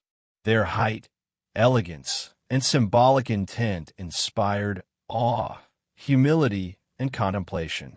Observers were reminded of human limitation, divine grandeur, and the pursuit of wisdom. The spires, in their verticality and detail, shaped not only perception but emotional and spiritual experience. They demanded attention, respect, and reflection, integrating aesthetic pleasure with moral and philosophical engagement. As he circled the cathedral, he noticed the interplay of light on the spires at different times of the day. Morning sun illuminated one side, casting shadows that exaggerated the carving's depth. Noonlight softened the vertical lines, revealing subtler patterns. Evening sun ignited the stone in warm tones, creating an almost mystical glow. The builders had designed these interactions centuries before, understanding that light would transform perception, reveal hidden details, and guide interpretation. Spires were not static symbols. They were living instruments activated by time, weather, and human observation. He finally realized something profound. The spires were both literal and metaphorical bridges between earth and heaven. They connected the physical cathedral with the cosmic order, the mortal with the divine, and the observer with the builder's intentions. Each spire was a chapter in a silent, multi-century dialogue, a testament to human ingenuity, spiritual devotion, and mastery of geometry, light, and symbolism. The cathedral's story was not only told horizontally, through floors and walls, but vertically, through these soaring spires that pierced the sky and guided the human gaze and soul. And as he stepped back, eyes tracing the sharp edges and delicate tracery against the horizon, he understood that these spires were not mere structures. They were messages, invitations, and challenges carved into stone, reaching across time to connect human curiosity with divine contemplation. The cathedral, through its spires, whispered a reminder that even in stone, geometry, and light, there exists a path toward understanding, a path only those willing to look, think, and reflect could follow. He stepped back inside the cathedral, allowing his eyes to travel from floor to ceiling, tracing the symmetry, balance, and proportions with a newfound intensity. It wasn't only artistry he was observing, it was mathematics meticulously embedded in every corner, every column, and every arch. The cathedral was a living formula, a monumental equation in stone, designed not only to inspire but to teach, to guide, and to preserve knowledge that extended far beyond faith alone. The proportions were subtle yet precise. The width of the nave in relation to the height of the arches, the distance between pillars, and even the size of the doors adhered to ratios that reflected the golden mean, a concept the builders revered for its balance, harmony, and beauty. It was a silent testament to a sophisticated understanding of geometry and proportion, hidden in plain sight for those attentive enough to perceive it. The cathedral itself was a message to those who understood that numbers could be as sacred as Scripture. He examined the floor mosaics and labyrinths, tracing spirals and circles. These were not arbitrary patterns. They followed exact geometric principles, with ratios and alignments that resonated with astronomical observations. The master builders had integrated mathematics into the very fabric of the cathedral, ensuring that each curve, each angle, and each intersecting line carried significance. It was as if every stone were part of a cosmic diagram, a key to understanding the universe through the medium of architecture. Even the vaults overhead followed rigorous mathematical rules. Ribbed arches, pointed groins, and intersecting ceilings reflected knowledge of structural mechanics, stress distribution, and visual harmony. The architects had mastered both art and engineering, creating forms that were both functional and symbolic. The mathematics was not only practical, but spiritual. Proportions and alignments were meant to guide the observer's perception, drawing the mind and spirit into contemplation of the divine order underlying creation. He noticed hidden numerical patterns in carvings and gargoyles. Some motifs appeared in sequences, repeated intentionally across the facade and interior, forming ratios that corresponded to sacred numbers. The repetition of 3s, 7s, and 12s structures suggested symbolic as well as structural intent. Every measurement, every carved figure, seemed calibrated, connecting morality, cosmology, and architecture in a unified, encoded system. Mathematics was the cathedral's secret language, linking human cognition to divine principles. The rose windows were particularly striking in their mathematical precision. Each petal, each segment, was placed with perfect geometric alignment, creating radial symmetry that mirrored celestial patterns. Light passing through these windows illuminated geometric relationships within the interior, connecting the floor labyrinths, the columns, and even the gargoyles in a subtle interplay of math and perception. It was a living demonstration of order, where numbers, shapes, and light converged to teach and inspire. He reflected on the significance of hidden ratios.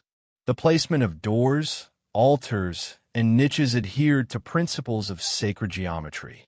Lines connecting architectural elements often traced triangles, pentagons, or interlocking circles, some aligned with celestial phenomena, such as solstices or equinoxes. These mathematical alignments were not mere coincidence. They reflected an understanding of the cosmos, a belief that the universe itself was a manifestation of divine order, which could be mirrored and taught through the cathedral structure. Some numbers were encoded subtly in carvings, inscriptions, and stone layouts. He found sequences that suggested knowledge of prime numbers, proportions, and even astronomical cycles. The builders had embedded these sequences intentionally, turning the cathedral into a teaching tool, a repository of hidden wisdom. For centuries, such knowledge could be accessed only by those willing to study, observe, and understand the principles underlying the design. The cathedral was simultaneously a sacred space and a secret classroom. Mathematics also governed the cathedral's acoustics. Sound resonated in precise patterns, guided by the proportions of the nave, vaults, and arches. Choirs, bells, and instruments interacted with these calculated dimensions, producing harmonies that elevated the spirit and aligned with the symbolic messages of light and structure.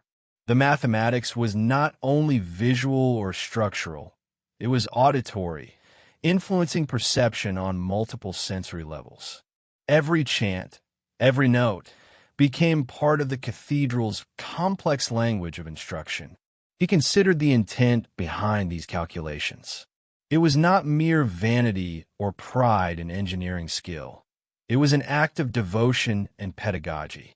The builders sought to harmonize human understanding with divine order, embedding lessons in mathematics, geometry, and proportion.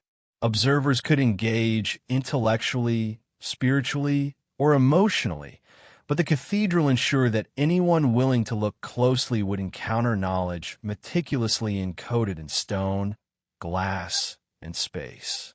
The interplay of mathematics and narrative became evident as he moved from labyrinth to spire to vault. Each element reinforced the others.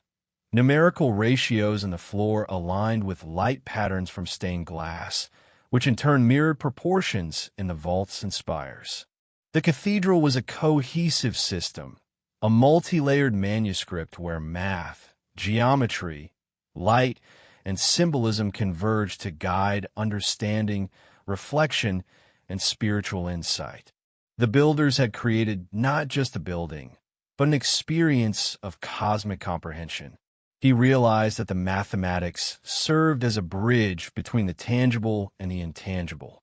It connected the physical act of walking the cathedral, observing its forms, and tracing its labyrinths with abstract concepts of harmony, morality, and divine law. Numbers, proportions, and angles became vehicles for transmitting ideas across centuries, shaping perception, consciousness, and spirituality. The cathedral was an equation in stone, solved not with instruments, but with observation, reflection, and understanding. Finally, he recognized the deeper implication. The hidden mathematics was a challenge.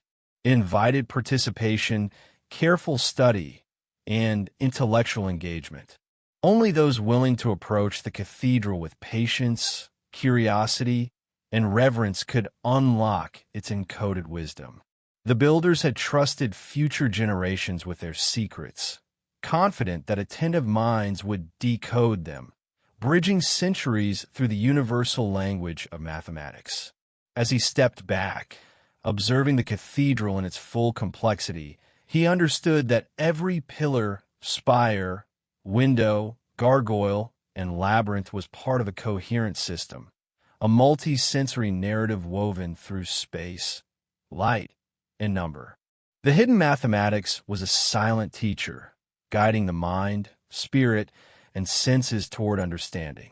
It revealed a civilization capable of integrating artistry, engineering, spirituality, and education into a singular, transcendent expression of human ingenuity and divine aspiration. He wandered slowly through the nave, eyes drawn to the countless statues, reliefs, and carved figures lining columns, arches, and altars. At first glance, they appeared purely decorative, marvels of artistry meant to inspire awe. But as he examined them closely, a pattern emerged. These sculptures were far more than ornamental. They were messages, intricate codes embedded in stone by master builders, designed to instruct, warn, and reveal secrets to those who could decipher them. The statues often depicted saints, angels, and biblical figures, but their gestures, gazes, and positions were deliberate, conveying meaning beyond mere representation.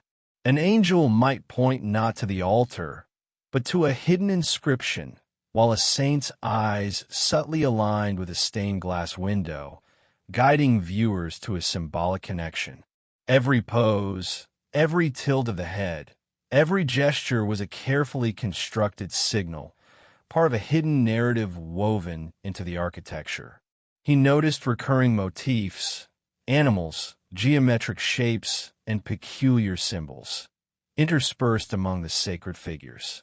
A serpent coiled around a column, its head pointing toward a faint carving on the floor. A lion's paw rested on a pattern echoing the labyrinth below. These details were not random. They suggested moral lessons, warnings about temptation, or clues to hidden knowledge. The sculptures were interactive, challenging observers to decode meaning through observation, curiosity, and reflection. Some carvings contained tiny inscriptions almost invisible to the casual eye. Letters, numbers, and symbols were embedded in robes, wings, or architectural framing. These inscriptions referenced biblical passages, sacred geometry, or celestial phenomena, hinting at a deeper, encoded language accessible only to the attentive. He realized the sculptures were a form of communication across time, a dialogue between the master builders and future generations, offering insight to those willing to look and think critically. He studied the placement of grotesques and gargoyles, often dismissed as mere protectors or decorative elements. Their exaggerated forms and grotesque expressions were deliberate, meant to provoke thought, fear, or moral reflection. A demon's gaze might direct attention to a hidden relief, while a twisted figure's posture mirrored symbolic patterns elsewhere in the cathedral. These carvings were multi-layered, combining aesthetic shock with moral instruction and symbolic guidance. The scale of the carvings also carried meaning. Figures placed high above eye level suggested divine authority or celestial hierarchy, while smaller, subtler carvings closer to the ground conveyed lessons meant for careful observation and introspection. The builders had encoded knowledge hierarchically, mirroring spiritual, and moral structures. Observers were meant to discern levels of importance, understand connections, and interpret the narrative embedded in stone. He discovered that the sculptures often referenced mathematics and geometry. Triangular compositions, proportional ratios, and repeated geometric motifs mirrored the hidden mathematical systems he had observed in the spires and labyrinths. Even the folds of saint's robe or the curvature of an angel's wing could reflect precise angles, echoing the cathedral's sacred geometry. It was an intricate system, connecting aesthetics, mathematics, and symbolism in a coherent network of encoded messages. Some statues depicted figures in ambiguous poses, their gesture suggestive but not literal. A hand raised in blessing might simultaneously point to a hidden symbol. A foot positioned oddly could indicate alignment with another carving or architectural feature. These subtle deviations from expected poses were intentional, creating a visual code that required observation, reasoning, and intuition to decode. The cathedral was a puzzle, a teaching tool hidden in plain sight. The materials themselves contributed to meaning. Marble, limestone, and other stones were chosen not only for durability, but for their reflective qualities, texture, and color.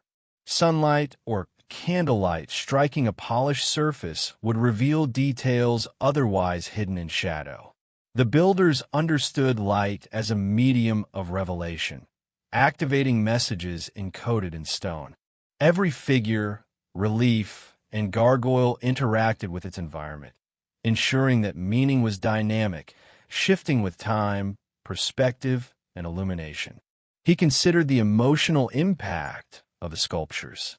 Angels inspiring hope, saints conveying serenity, demons provoking fear. All these elements engage the observer emotionally as well as intellectually. The carvings were designed to evoke reflection, moral awareness, and spiritual response. The cathedral was alive with human experience encoded in stone, inviting observers to engage deeply, contemplate consequences, and connect with the divine narrative. Some sculptures contain deliberate anomalies, deviations in proportion or form that seemed almost imperceptible. A hand slightly too long, an eye misaligned, a symbol rotated unexpectedly. These irregularities were likely intentional, forming a secret code for those who knew how to read it. They suggested that the cathedral was not merely a static monument, but a living, interactive document, offering knowledge and warnings to the patient, perceptive observer. He reflected on the human element in the carvings. Every figure bore traces of the sculptor's hand, skill, and devotion, embedding personality, intention, and understanding into stone. The cathedral's messages were thus human as well as divine, a collaboration across centuries between those who built it and those who interpreted it. Knowledge, faith, and artistry converged in every sculpture, creating a network of instruction, warning, and inspiration that transcended time. As he traced the carvings along columns, arches, and altars, he realized that the sculptures were not isolated works, each connected to others, forming a visual narrative that extended across the entire cathedral. Figures on one side mirrored those on the opposite. Gestures led the eye along symbolic paths, and hidden motifs repeated to reinforce moral, spiritual, or mathematical lessons. The cathedral was a coherent manuscript in stone, with sculptures serving as chapters, sentences, and footnotes in an intricate, multi-layered story. Finally, he understood the larger purpose. The sculptures were a language of secrecy and revelation, a dialogue between builders and observers across centuries. They were teaching tools, moral guides, philosophical reflections, and spiritual beacons. Observers could engage with them on multiple levels, emotionally, intellectually, spiritually, and uncover insights that would otherwise remain hidden. The cathedral was more than a building. It was an elaborate message in stone, designed to endure, instruct, and inspire. He walked along the outer walls, his gaze drawn to the grotesque figures perched high above, their stone mouths twisted in eternal grimaces. At first glance, they seemed nothing more than grotesque decorations, monstrous spouts to channel rainwater away from the cathedral. But as he studied them more closely, he realized they were far more than functional. They were sentinels, storytellers, and subtle instructors, their forms and placement carefully chosen to convey messages to the observant and the patient.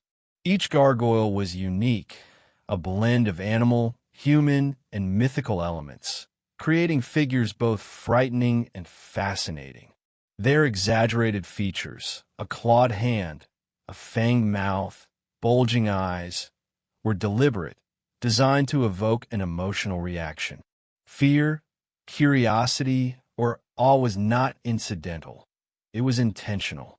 The builders understood psychology, encoding lessons about morality, vigilance, and spiritual awareness into these stone guardians, using exaggeration and distortion to convey meaning that could be understood even from a distance. He noticed that many gargoyles' gazes were deliberate. Some looked outward toward approaching paths, as if watching over pilgrims and townsfolk. Others seemed to look inward, directing attention to specific windows, doors, or sculptures. Their placement was precise, guiding the observer's gaze along symbolic paths, connecting exterior elements with interior meaning. These stone figures were active participants in the cathedral's visual and moral instruction, silently orchestrating observation, attention, and interpretation. Some gargoyles were grotesque hybrids, part lion, part serpent, part human. These composite forms were not random. They symbolized the duality of human nature, the tension between virtue and vice, the battle between earthly desires and spiritual aspiration. He realized that each grotesque carried multiple layers of meaning.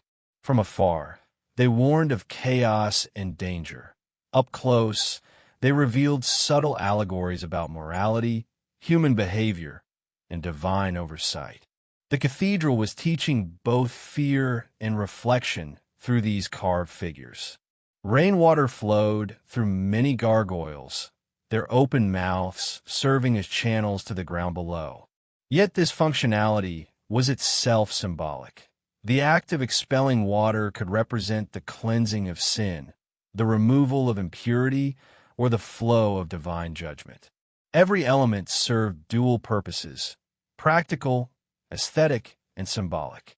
The builders embedded meaning in form, function, and placement, ensuring that no detail was accidental. Even the flow of water became part of a moral and spiritual narrative. He observed subtle patterns among the gargoyles. Some echoed shapes or gestures found in sculptures, labyrinths, or spires. Spirals, triangles, and geometric ratios were repeated, creating a coherent network of symbolic communication. The grotesques were integrated into a larger symbolic system, linking exterior observation with interior reflection, human perception with cosmic order. The cathedral was not a static monument. It was a living instruction manual where every detail communicated lessons across multiple dimensions. Some gargoyles bore inscriptions hidden along their bases or within carved elements. Tiny symbols, letters, or numbers were encoded, possibly referencing biblical passages, astronomical events, or moral teachings.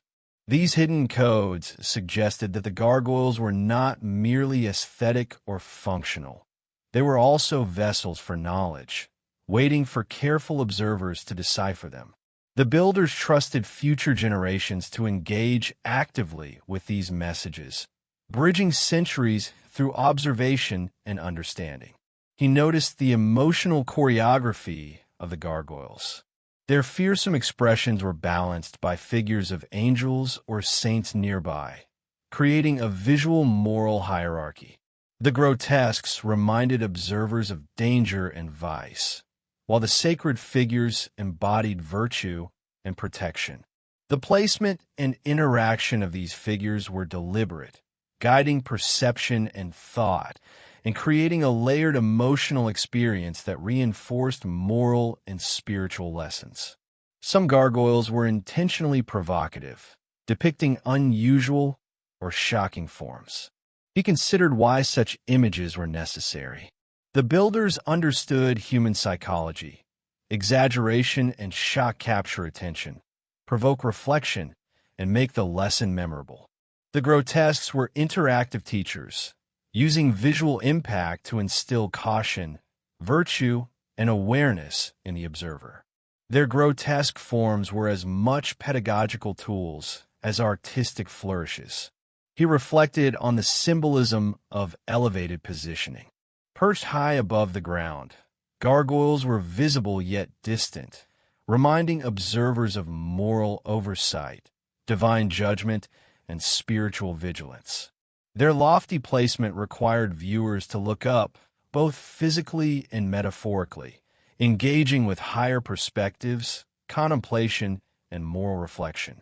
The gargoyles elevated the observer's perception while simultaneously enforcing humility, reinforcing the cathedral's overarching message about human limitations and spiritual aspiration. The grotesques often contained subtle humor or irony, hidden in their expressions, postures, or interactions. A devilish figure might wink or gesture toward a saint, a hybrid animal might carry a miniature symbol, or a twisted pose might hint at cosmic or moral consequences. These playful yet deliberate elements suggested the builders were communicating with careful observers, rewarding attention and interpretation with discovery and insight.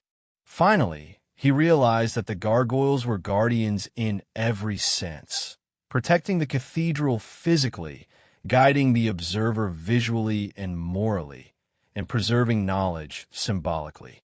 They were silent teachers, warning against vice, reinforcing virtue, and maintaining the cathedral's layered network of meaning. Observing them was not passive.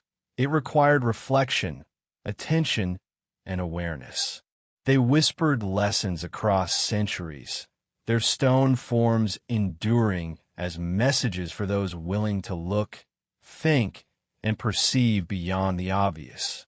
As he stepped back to observe the cathedral's full exterior, he understood the harmony of these grotesques within a larger architectural narrative. They complemented spires, windows, sculptures, labyrinths, and mathematical proportions, forming a cohesive, multi-layered system of instruction, symbolism, and storytelling. The gargoyles were not just monsters. They were guides, teachers, and silent witnesses to the cathedral's enduring message. He tilted his head back, eyes tracing the intricate web of vaults above the nave.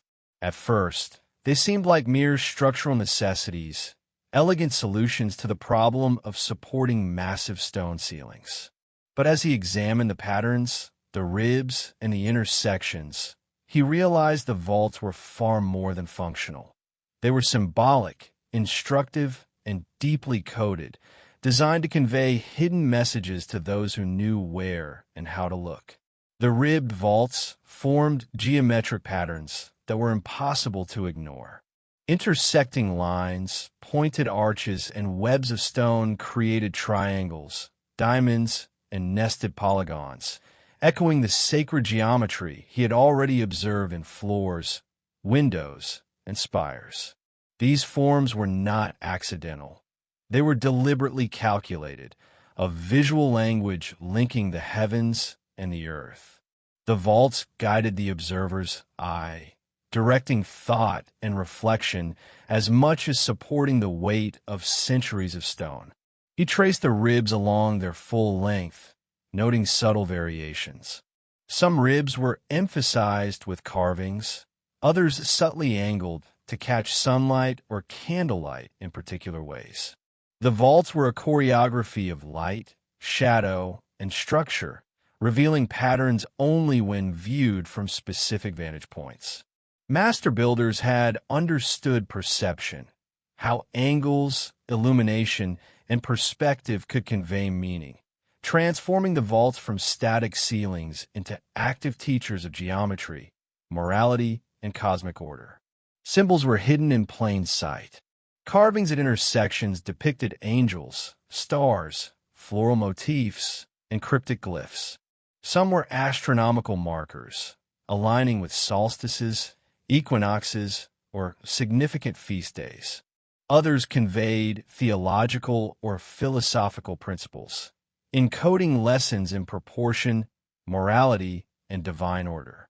The vaults were a multi-layered manuscript, readable on both intellectual and spiritual levels, rewarding observers who approached with patience, reverence, and curiosity. He noticed the interplay between the vaults and the stained glass. Light streaming through rose windows projected colors and shapes onto the stone patterns, highlighting certain ribs or symbols. At specific hours, geometric alignments became evident, revealing secret pathways for the eye and mind. The builders had created a dynamic system. The vaults were not merely static ceilings, but evolving experiences activated by natural light and human observation, teaching through both form and illumination. Some vaults incorporated hidden numerology.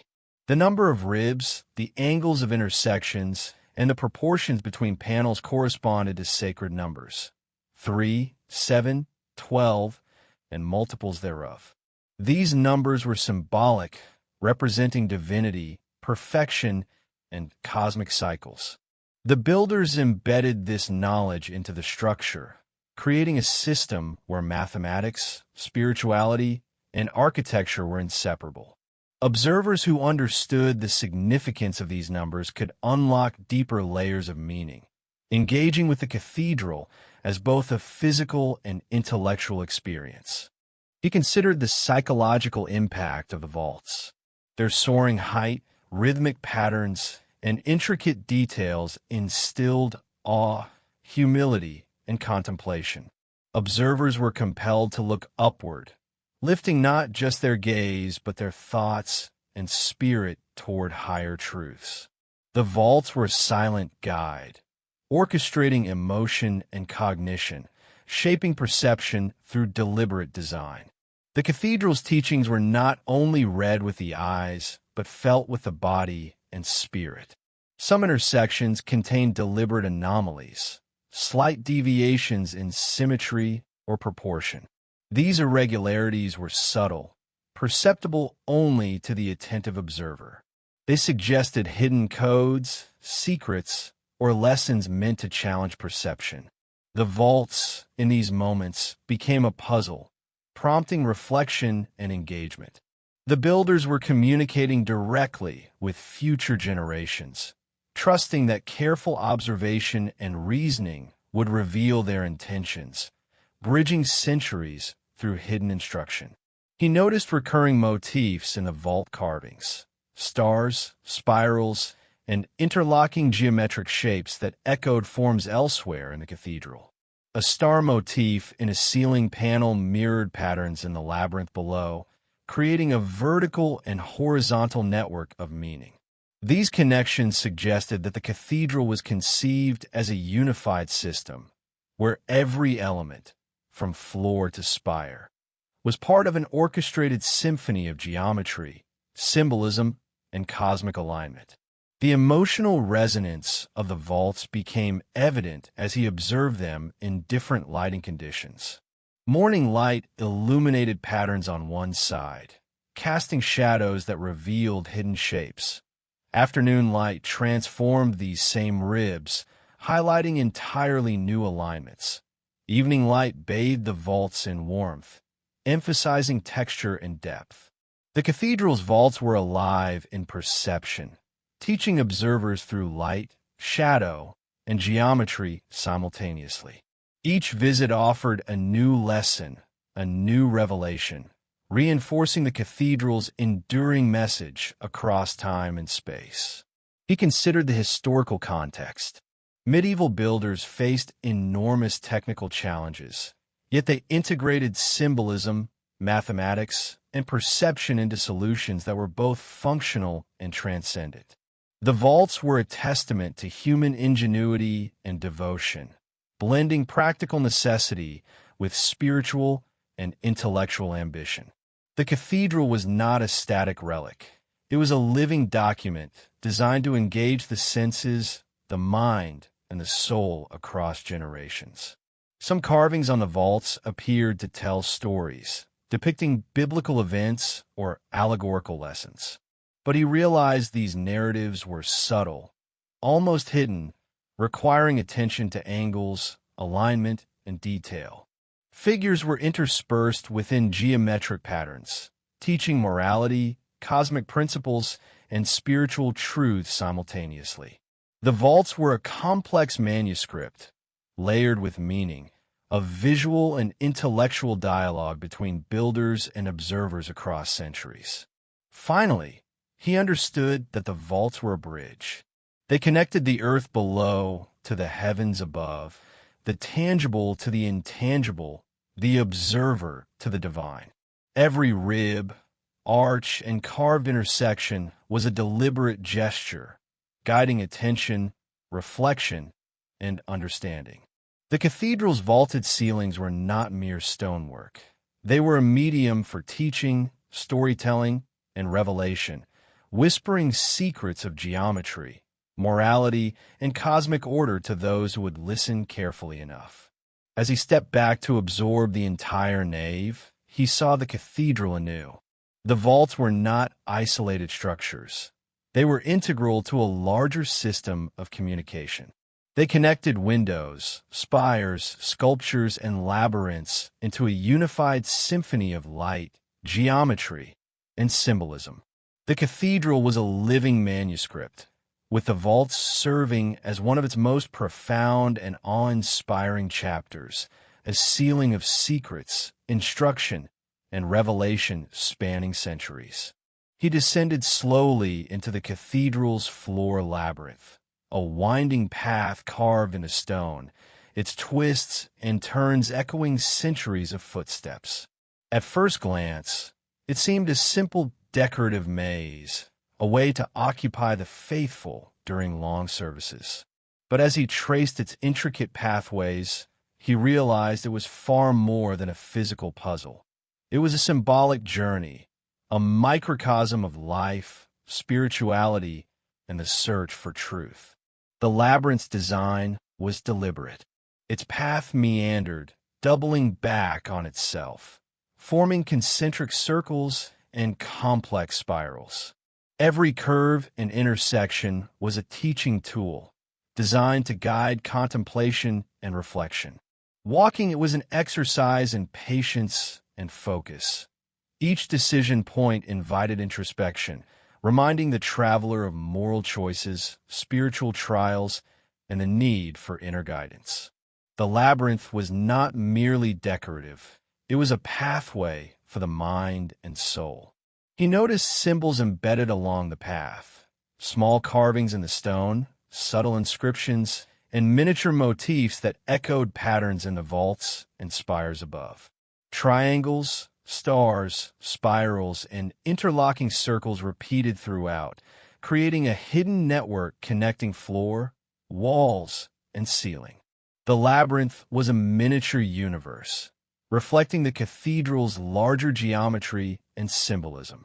Every step, every twist was a deliberate interaction with this encoded system of meaning.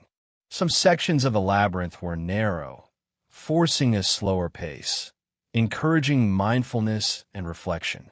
Others opened into wider, circular chambers, giving space to pause, meditate, and observe the surroundings. The builders had orchestrated rhythm, pace, and experience with precision, ensuring that the physical act of walking became a spiritual exercise. The labyrinth was a teacher, using movement and space to convey lessons about life, morality, and the journey toward enlightenment. He observed subtle alignments between the labyrinth and the cathedral above. Paths often corresponded with columns, altars, or sculptures, creating a vertical dialogue between the floors and the soaring spaces above. These alignments reinforced themes of guidance, connection, and divine order. The labyrinth was not isolated. It was integrated into the cathedral's holistic system, linking the human journey below with the cosmic narrative above. Hidden numbers and patterns were embedded in the labyrinth's design. Counts of stones, spacing of lines, and angles of turns reflected sacred numerology, echoing the principles he had seen in spires, vaults, and sculptures. The labyrinth was a living mathematical and symbolic map, guiding visitors both physically and intellectually. Every element had a purpose, forming a coherent, encoded narrative that could be read with attention and understanding. Some carvings depicted allegorical creatures, serpents winding around corners, lions guarding intersections, and angels marking pauses in the path. These figures were both decorative and instructive, offering moral lessons and guiding the mind as well as the feet. The labyrinth was not just a physical journey. It was a moral and spiritual one, teaching patience, courage, and discernment through its form and symbolism. He noticed subtle changes in texture and elevation along the path. Stones were polished in some areas, rougher in others, creating tactile cues that enhanced awareness. Certain segments aligned with natural light filtering from above, illuminating carvings or symbols at precise moments. The labyrinth engaged multiple senses, guiding perception and reflection through sight, touch, and movement. It was a multidimensional experience, merging architecture, symbolism, and spiritual practice. The labyrinth also functioned as a psychological map. Twists and turns represented challenges and temptations. Dead ends encouraged reconsideration and patience. The journey was deliberately nonlinear, mirroring life's uncertainties, moral dilemmas, and the complexity of spiritual growth. Observers were invited to walk, pause, and reflect, experiencing the lessons embedded in stone through embodied movement. Each journey through the labyrinth was unique, shaped by perception, pace, and intention. He reflected on the connection between labyrinth and light. At certain times of the day, sunbeams from clear-story windows or stained glass illuminated specific sections, casting intricate patterns on the floor. These moments revealed hidden motifs, numerical sequences, or symbolic shapes, rewarding observant walkers with insights. The labyrinth was alive in interaction with light, changing its meaning depending on time, perspective, and attention. The builders had created a dynamic system, ensuring that observation, reflection, and awareness were central to its purpose. He noticed that the labyrinth often mirrored spiritual and moral narratives. Starting points represented birth or initiation, twists symbolized trials and choices, and the center represented enlightenment, salvation, or divine connection. Walking it became a symbolic enactment of spiritual ascent, a meditation on the journey of life, the challenges of virtue, and the pursuit of understanding. The path itself was a teacher, using form, motion, and symbolism to impart lessons across centuries. Finally, he understood that the labyrinth below was inseparable from the cathedral above. Every spiral, curve, and symbol was integrated into a larger system of meaning, linking floor, walls, vaults, spires, and sculptures into a cohesive, multi-layered narrative.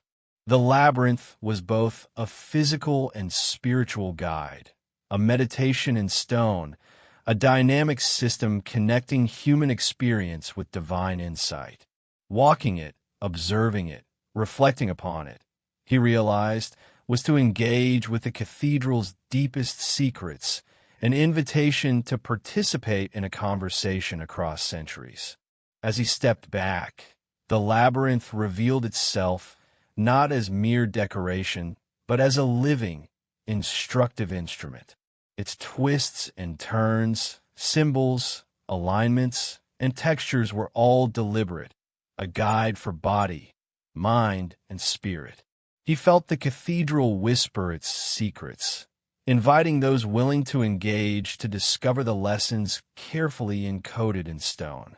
Below, the labyrinth was a path. Above, the vault soared.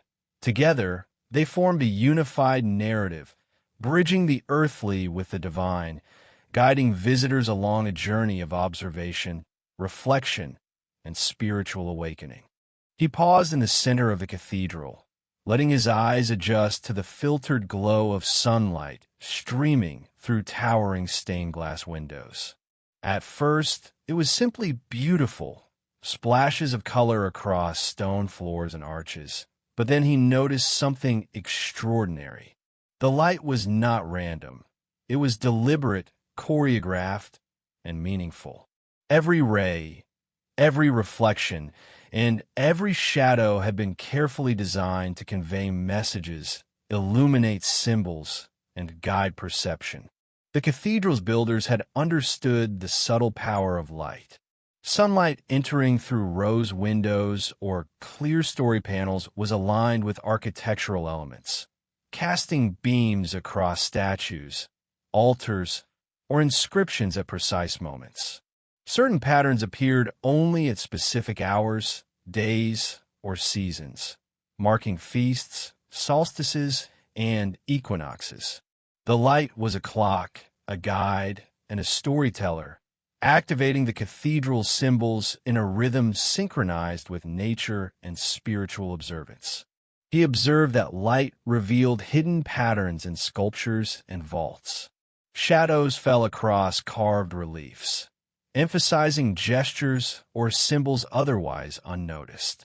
Angels' wings, spires, and gargoyles were transformed by the movement of the sun, becoming dynamic, almost animate.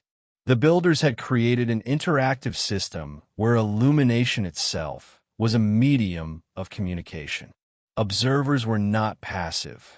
They became participants, witnessing secrets revealed only when light aligned with structure, material, and geometry. Some windows depicted biblical narratives, but their illumination added layers of meaning.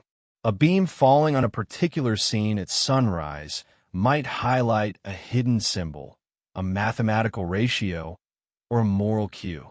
The cathedral's architecture and iconography interacted with light, creating a multidimensional, evolving narrative. It was a secret language, readable only by those willing to watch, wait, and perceive the subtle cues the builders had encoded over centuries. He noticed how colored light played on the floor and walls, transforming the space into a living canvas. Reds, blues, greens, and golds highlighted geometric patterns, inscriptions, and figures, creating relationships between different architectural elements.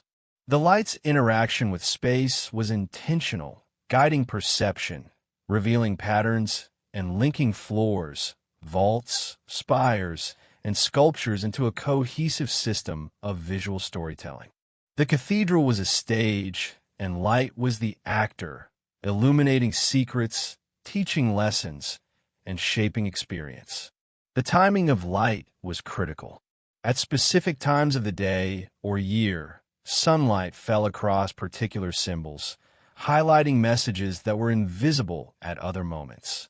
Equinoxes, solstices, and feast days were encoded in these patterns, suggesting that the builders had integrated astronomy and sacred calendar knowledge into the cathedral's design. Light became a temporal guide, connecting the observer to cosmic cycles, spiritual rhythms, and human experience across centuries. He observed that light also created optical illusions and depth cues, revealing hidden layers within carvings and vaults. Figures appeared to move, shapes shifted, and patterns emerged only when perspective and illumination aligned. The builders understood perception, creating a system where observation was both intellectual and sensory. Light itself became a teacher, a medium of discovery, and a conduit for hidden knowledge. The cathedral's reflective surfaces amplified this secret language. Polished marble, metal accents, and glass refracted light into subtle patterns, echoing symbols in the labyrinth, vaults, and spires. A single ray of sunlight could illuminate multiple elements in sequence, connecting distant sculptures, inscriptions, or architectural details. The experience was orchestrated, guiding the observer's gaze, focus, and understanding through a carefully constructed interplay of illumination and shadow. Some light alignments revealed moral or spiritual lessons. Beams highlighting angels, saints, or symbolic gestures created a sense of divine presence, reinforcing the cathedral's moral instruction. Conversely, shadows falling across grotesques or demonic figures emphasized warnings, cautioning against vice or spiritual neglect.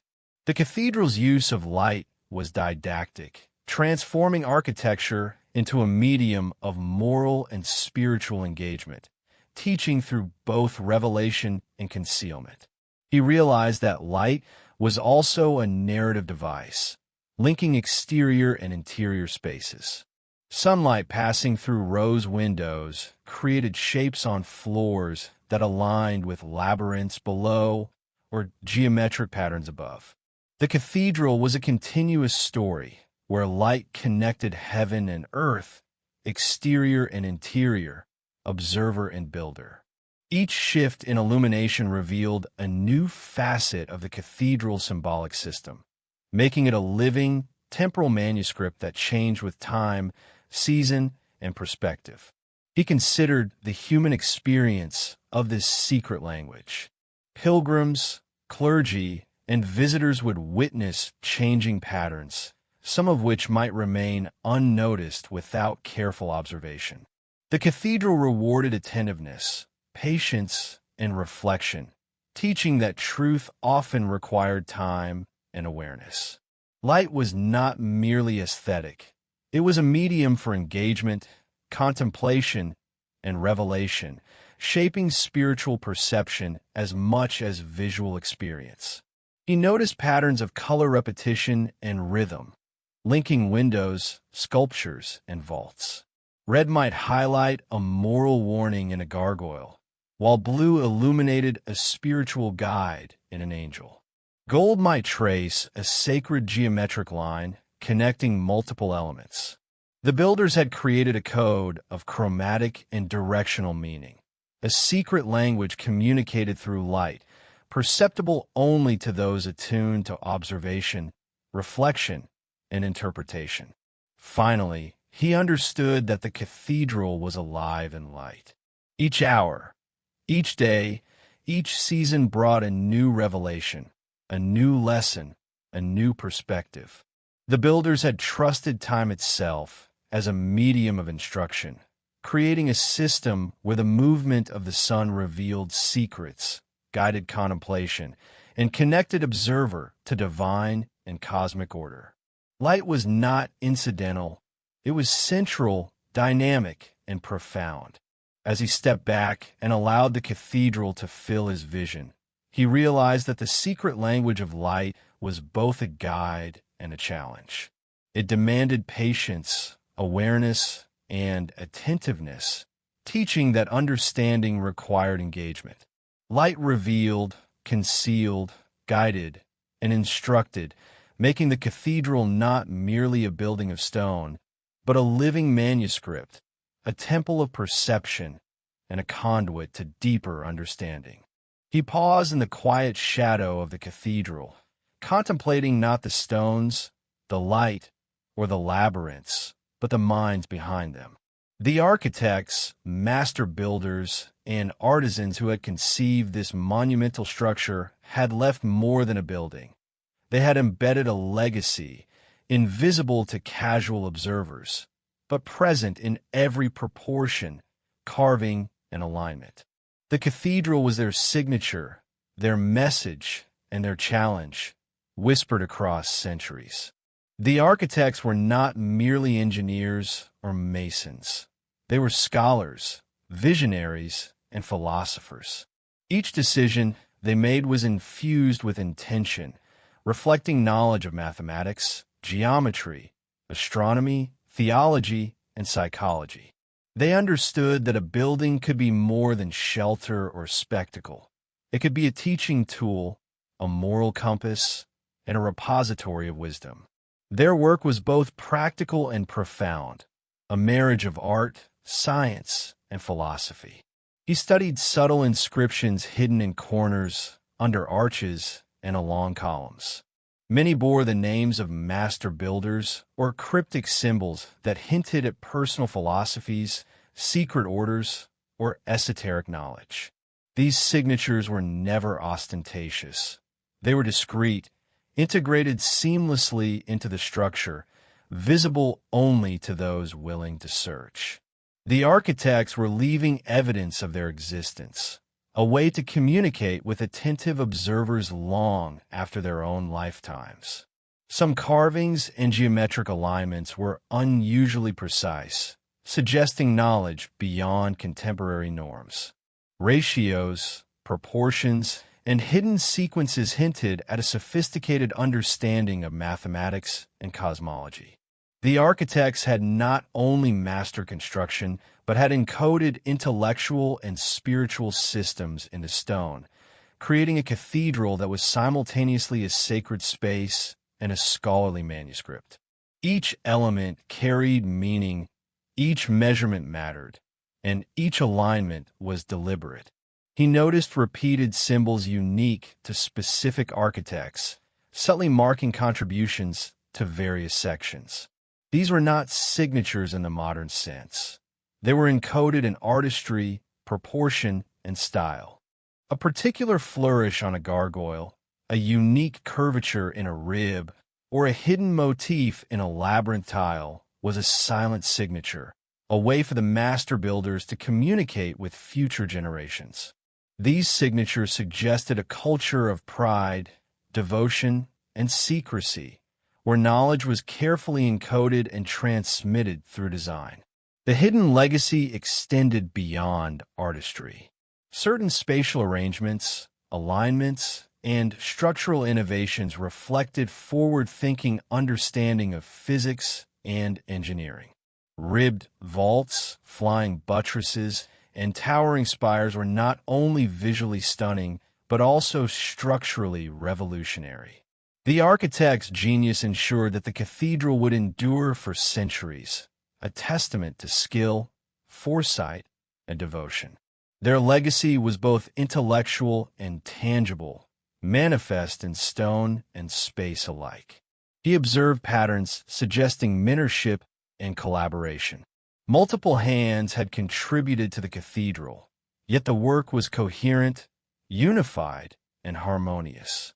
The architect's legacy was thus communal as well as individual, a testament to shared knowledge, apprenticeship, and tradition. The cathedral was both a personal and collective statement, a living dialogue between master and student, mentor and apprentice, past and future. Some architectural anomalies hinted at encoded messages for the initiated. Slightly skewed angles, subtle asymmetries, or unusual carvings suggested intentional secrets meant to be discovered only by careful observers. The architects had left puzzles and codes embedded in the very fabric of the cathedral, confident that attentive minds would decode them, bridging centuries and revealing truths hidden in plain sight. He considered the spiritual dimension of their legacy. The architects were not simply constructing a building. They were shaping perception, morality, and devotion. Every element, the alignment of a spire, the curvature of a vault, the placement of a gargoyle, was designed to guide the observer's mind, heart, and spirit. They had created an immersive environment where understanding required active engagement observation, and reflection, teaching lessons about divine order, human behavior, and cosmic harmony. The architect's hidden legacy was also temporal. Many alignments and inscriptions only revealed themselves at specific times, seasons, or celestial events. Sunlight through windows, shadow patterns, and seasonal illumination were all part of their message, a dynamic system that rewarded patience and observation.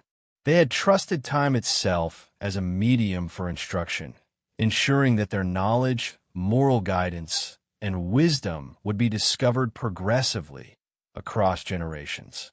He realized that the architects had encoded humility alongside genius. Their signatures and innovations were never overt. The cathedral always spoke first, the builders second. The structure itself was the teacher, and the architect's legacy was revealed only to those who approached with respect, curiosity, and attentiveness. Their hidden presence was a reminder of human creativity, devotion, and the enduring power of knowledge transmitted across centuries. Some sections contained cryptic inscriptions or motifs referencing philosophical or esoteric traditions. These hints suggested that the cathedral was a repository not only of religious devotion, but also of broader intellectual exploration. The architect's work bridged faith, reason, and cosmic understanding, offering insights to those willing to study, decode, and reflect. Their legacy was multidimensional, spiritual, intellectual, and moral. Finally, he understood that the hidden legacy of the architects was inseparable from the cathedral itself. Every measurement, alignment, carving, and motif was a deliberate act, part of a complex, multi-layered system of knowledge, instruction, and inspiration. The cathedral was more than stone and mortar. It was a dialogue across centuries, a testament to human ingenuity, devotion, and vision. By embedding secrets, codes, and subtle messages, the architects ensured that their wisdom, creativity, and moral guidance would endure, quietly instructing and inspiring those willing to observe, think, and perceive beyond the obvious. As he stepped back to take in the entire structure, he saw the cathedral anew, not just as a building, but as a living manuscript of human thought, devotion, and intellect. The hidden legacy of the architects was everywhere, encoded in stone, light, labyrinths, vaults, and gargoyles. Their message was clear. Knowledge, artistry, and spirituality could be inseparably intertwined, creating a structure that transcended time, communicated across generations, and offered lessons to all who sought to uncover its secrets. He climbed the spiral staircase toward the belfry, the air thick with anticipation and the faint echo of distant tolling. The cathedral bells, massive and solemn, had always been more than instruments of sound. To the unobservant, they marked time, called the faithful to worship or celebrated ceremonies. But for those who listened carefully, the bells spoke a hidden language, a symbolic communication that transcended simple utility and echoed the cathedral's broader secret systems. Each bell bore inscriptions and markings, sometimes subtle, sometimes elaborate, denoting dates, patrons, biblical verses, or symbolic motifs. These engravings were not mere decoration. They were messages, histories, and lessons encoded in metal, designed to be read by those attuned to their significance. Bells were monuments of sound, carrying stories, devotions, and secrets across space and time. He noticed that the arrangement of the bells within the belfry was deliberate. Larger bells, resonating with lower, powerful tones, were positioned to mark significance, while smaller bells chimed intricate sequences. The placement, size, and sequence of tolling were all part of an intentional system. Each ring had meaning, announcing festivals, signaling warning, or conveying symbolic messages. The cathedral soundscape was orchestrated as carefully as its stone and glass, a symphony of coded communication. The inscriptions on the bells often reference celestial events. Star charts, equinoxes, or solstices were encoded in their casting, connecting each ring to the heavens above. When struck, the vibrations echoed patterns aligned with cosmic cycles, subtly reinforcing the cathedral's alignment with divine and natural order. Sound, in this sense, was a medium as sacred and instructive as light, stone, or shadow. He observed that the tonal sequences were not arbitrary. Certain combinations were repeated across different cathedrals, suggesting a shared symbolic or musical language among master builders and bell founders. A particular interval or chord could signify a warning, a spiritual concept, or a memorial. Bells were instruments of instruction, not just celebration, their music forming part of a hidden network of meaning understood by those who could interpret tone, rhythm, and timing. The act of ringing was equally deliberate. Bells were struck at precise times, some following lunar or solar calendars, others aligned with religious observances or significant local events. The bell ringer's knowledge was sacred, a ritual practice passed down through generations. Each strike was a deliberate act of communication, reinforcing moral, spiritual, and cosmic order. Sound became a temporal guide, just as light orchestrated perception and shadow emphasized hidden details. He noticed patterns in inscriptions and motifs. Angels, saints, symbolic animals, and geometric designs adorned many bells. These images corresponded to features elsewhere in the cathedral, creating connections between sound, sight, and symbolism. When the bell rang, the observer was invited to perceive not only the tone, but the message embedded in its form, integrating multiple senses into a unified experience of instruction and reflection. Some bells carried hidden dates, marking construction milestones, the deaths of master builders, or historical events. These inscriptions acted as time capsules, preserving knowledge and memory. When a bell tolled, it recalled history and conveyed messages from the past, echoing lessons intended for the future. Sound, therefore, became both medium and messenger, linking generations and bridging centuries of human observation and reflection. He realized that each bell had a personality, a voice, and a role within the cathedral's symbolic system. The deep, resonant toll of the largest bell conveyed gravity, authority, and spiritual weight. The lighter, higher-pitched bells brought clarity, precision, or celebration. Together, they created a harmonious language of resonance and vibration, teaching lessons not through words alone, but through perception, emotion, and sonic experience. The cathedral's bells were also instruments of warning. In times of danger, fire, invasion, or crisis, their patterns shifted, signaling alarm or guidance. The sound was both literal and symbolic, connecting the observer to the building's protective and communicative functions. Bells were guardians as well as storytellers, blending utility, morality, and spirituality into a single medium. He considered the emotional impact of the bells. Their vibrations resonated not only in the ears but in the body, stirring awe, reflection, and reverence. Each toll reminded listeners of impermanence, mortality, and the divine order. The builders and bell founders had understood human perception, using sound to shape thought, feeling, and spiritual awareness. Bells were instruments of teaching as much as instruments of worship. Finally, he understood the layered legacy of the bells. They were messages, warnings, guides, and reminders, encoded in metal, sequence, and sound. They linked heaven and earth, past and present, human perception, and divine instruction. The cathedral's auditory system was inseparable from its architecture, light, and sculpture, forming a unified symphony of instruction, symbolism, and revelation. As he listened to the echoing resonance of the bells from the tower, he realized their subtle genius.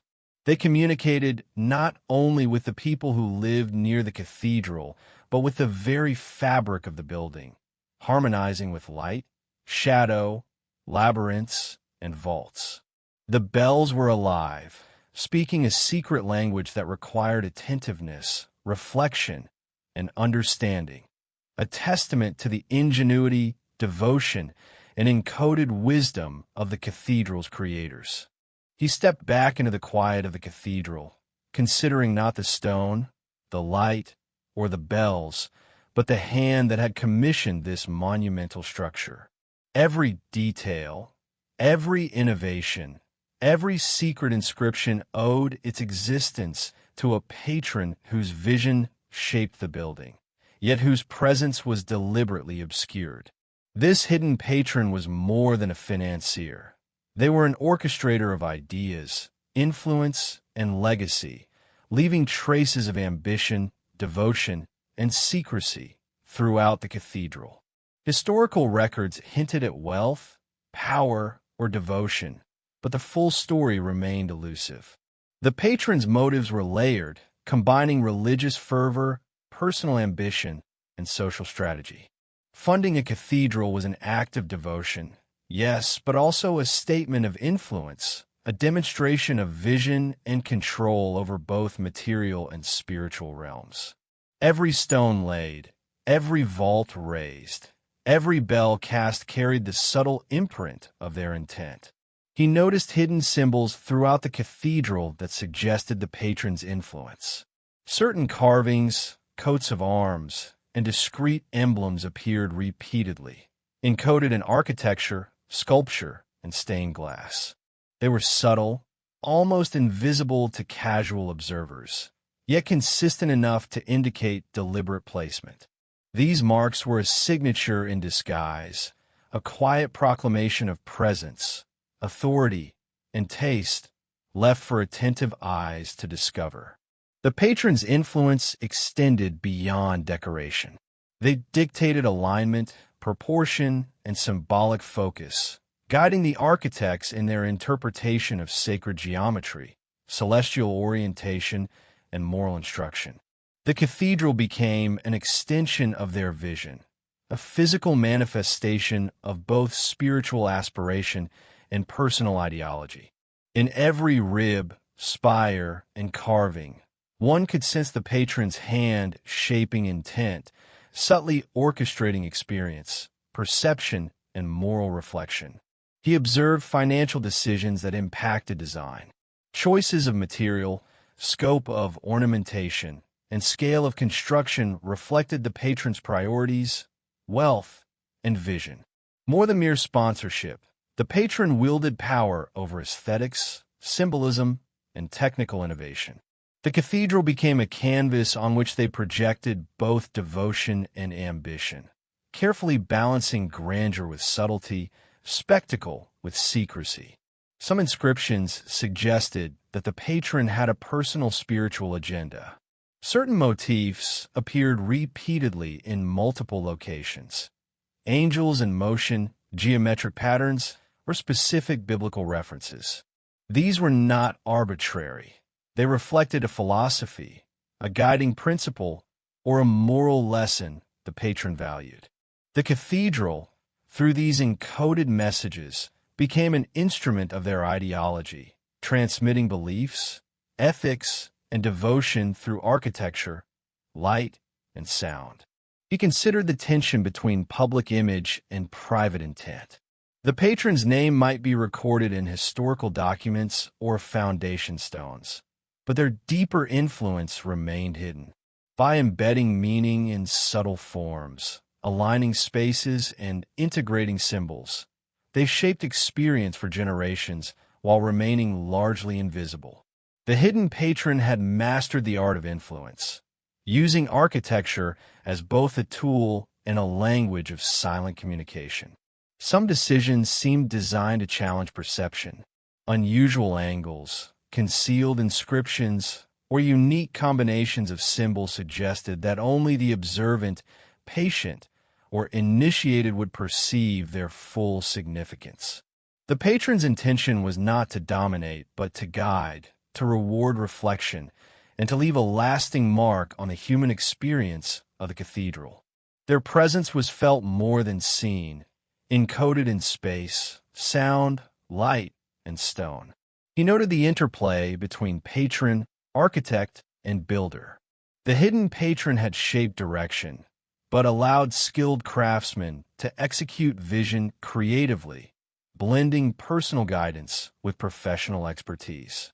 This collaboration created a cathedral that was at once individual and collective, reflecting the patron's philosophy while embracing the genius and subtle creativity of architects, sculptors, and artisans. The building became a dialogue between vision and craft, authority and artistry.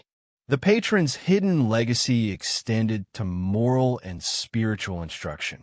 By directing symbolic focus, architectural emphasis, and artistic detail, they guided observers' perception, reflection, and ethical understanding. Every choice influenced the experience of the faithful, which symbols they would see first, where their gaze would be directed, and how they would emotionally and spiritually engage with the space. The patron had created an environment of instruction, shaping human experience subtly yet profoundly. Some elements suggested that secrecy itself was intentional.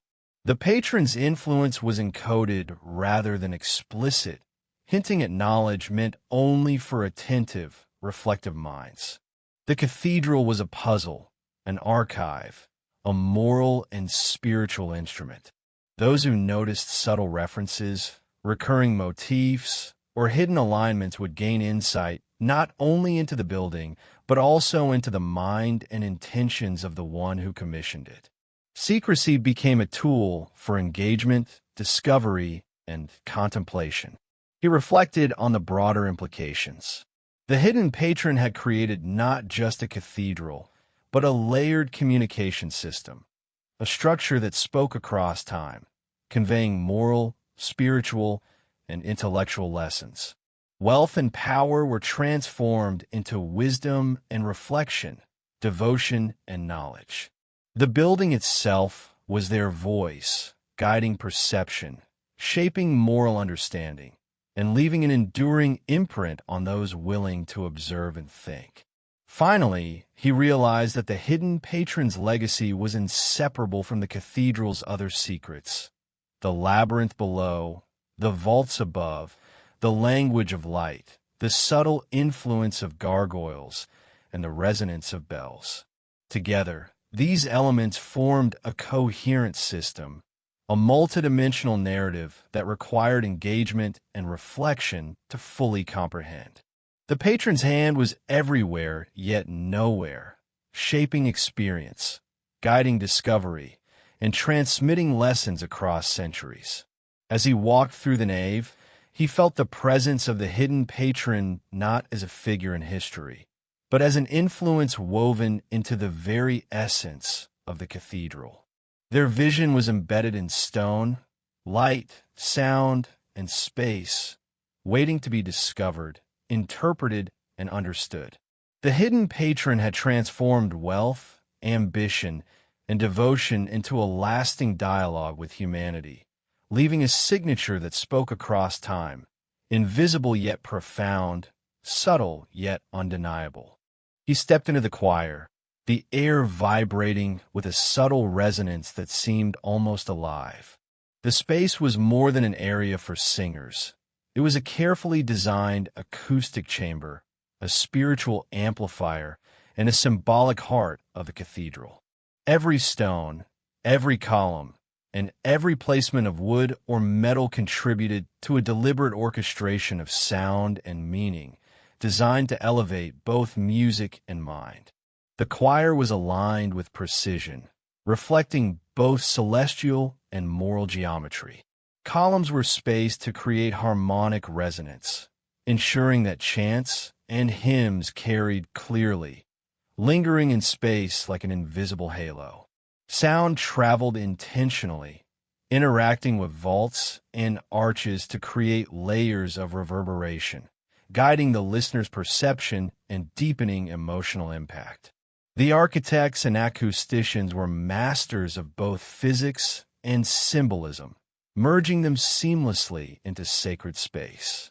He noticed subtle carvings in choir stalls and screens, often overlooked by casual visitors.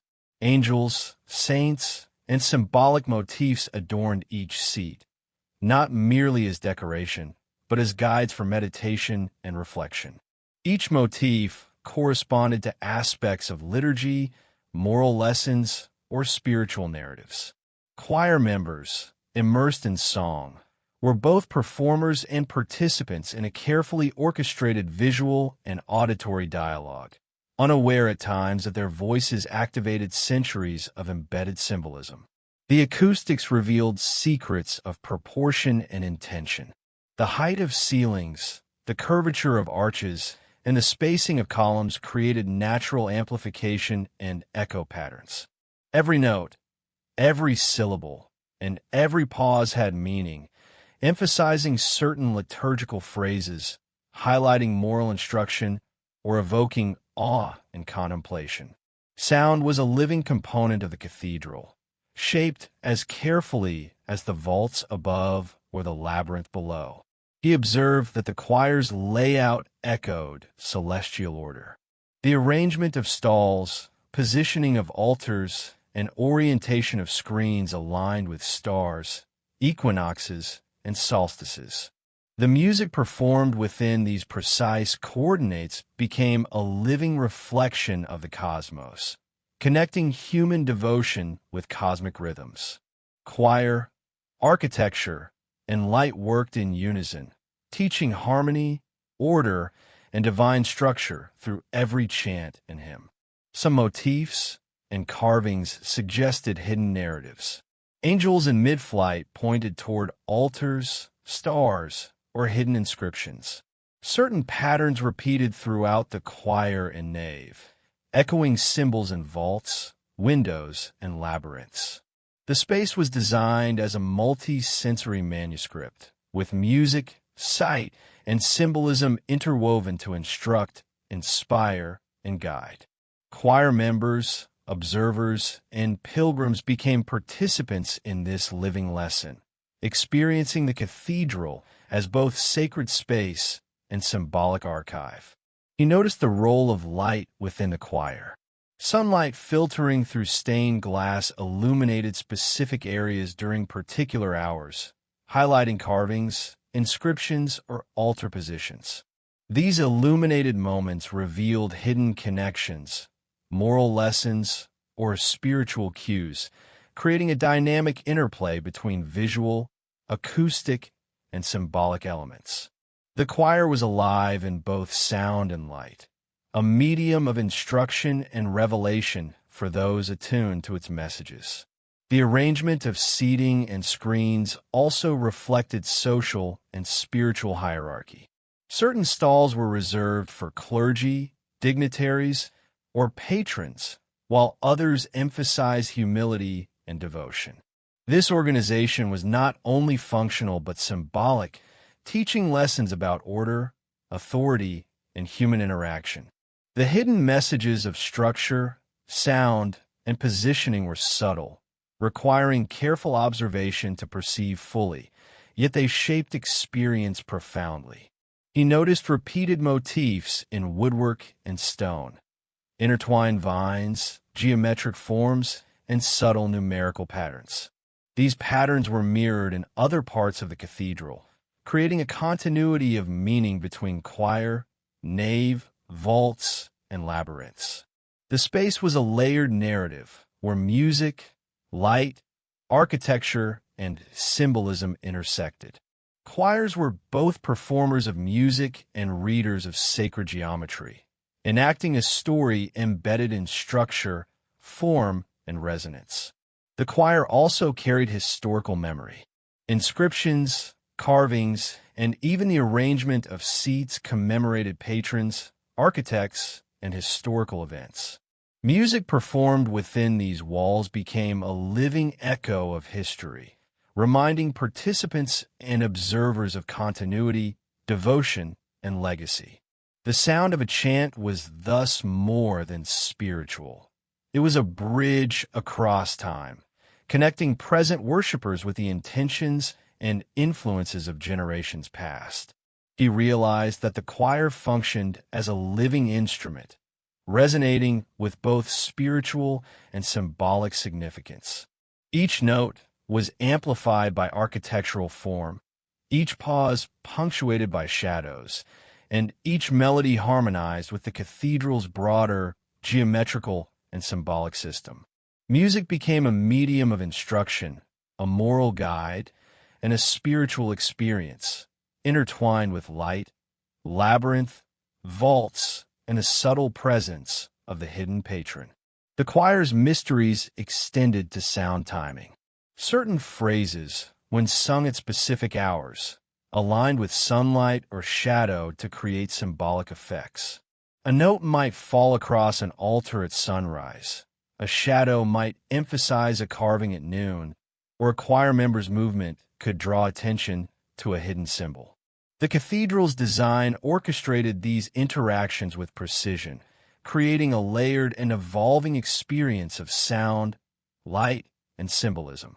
Finally, he understood that the choir was not merely a place for song. It was a nexus of perception, history, morality, and devotion. Every architectural choice, every carving, every sound pattern, and every alignment contributed to a unified system of teaching, guiding, and inspiring. Choir, architecture, and symbolism were inseparable, each amplifying the other, creating a cathedral that spoke through sight, sound, and experience alike. As he left the choir, the echoes of unseen voices lingered. He realized that every hymn, every chant, and every note performed there over centuries had activated hidden messages, reinforced moral teachings, and connected human perception with cosmic order. The mysteries in the choir were subtle, profound, and timeless, a testament to the genius, devotion, and deliberate design embedded in every stone, beam, and carving. He descended slowly into the cathedral's floor labyrinth, a winding path carved into stone, its twists and turns echoing centuries of footsteps. At first glance, it seemed a simple decorative maze, a way to occupy the faithful during long services. But as he traced its intricate pathways, he realized it was far more than a physical puzzle. It was a symbolic journey, a microcosm of life, spirituality, and the search for truth. The labyrinth's design was deliberate. Its path meandered, doubling back on itself, forming concentric circles and complex spirals. Every curve and intersection was a teaching tool, designed to guide contemplation and reflection. Walking it was an exercise in patience and focus.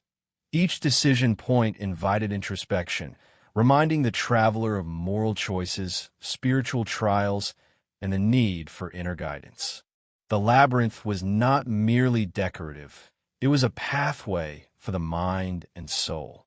He noticed symbols embedded along the path, small carvings in the stone, subtle inscriptions, and miniature motifs that echoed patterns in the vaults and spires above. Triangles, stars, spirals, and interlocking circles repeated throughout, creating a hidden network connecting floor, walls, and ceiling. The labyrinth was a miniature universe, reflecting the cathedral's larger geometry and symbolism. Every step, every twist was a deliberate interaction with this encoded system of meaning.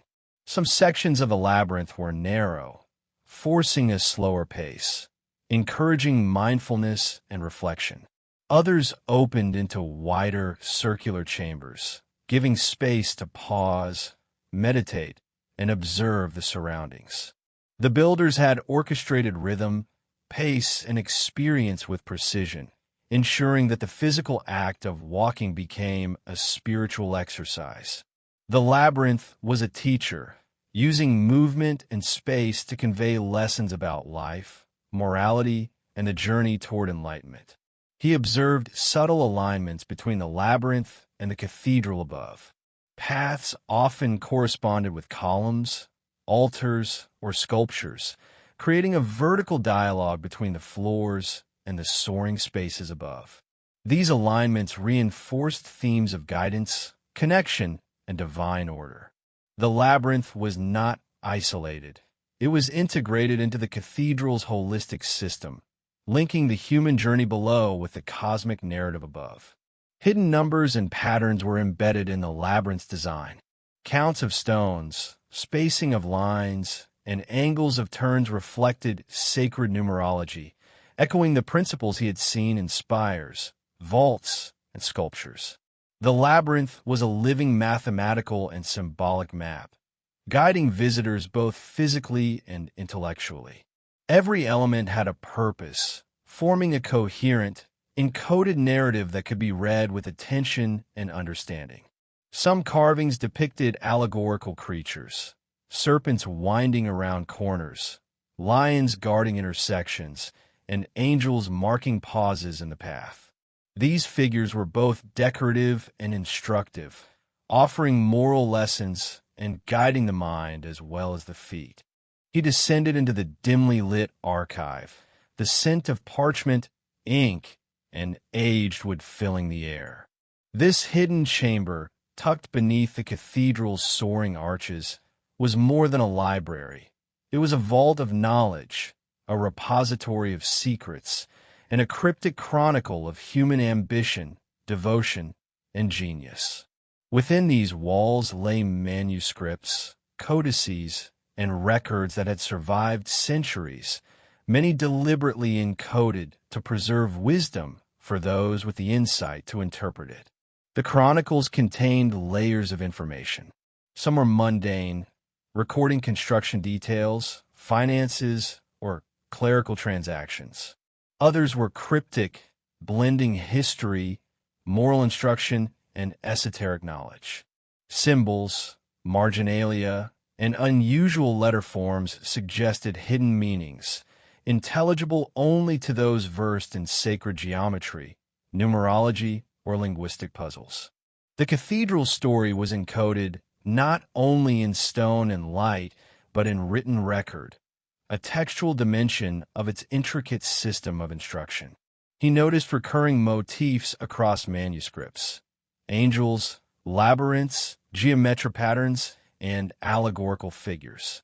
These were mirrored in carvings, choir stalls, and gargoyles, creating continuity across media. The cathedral was a multidimensional manuscript.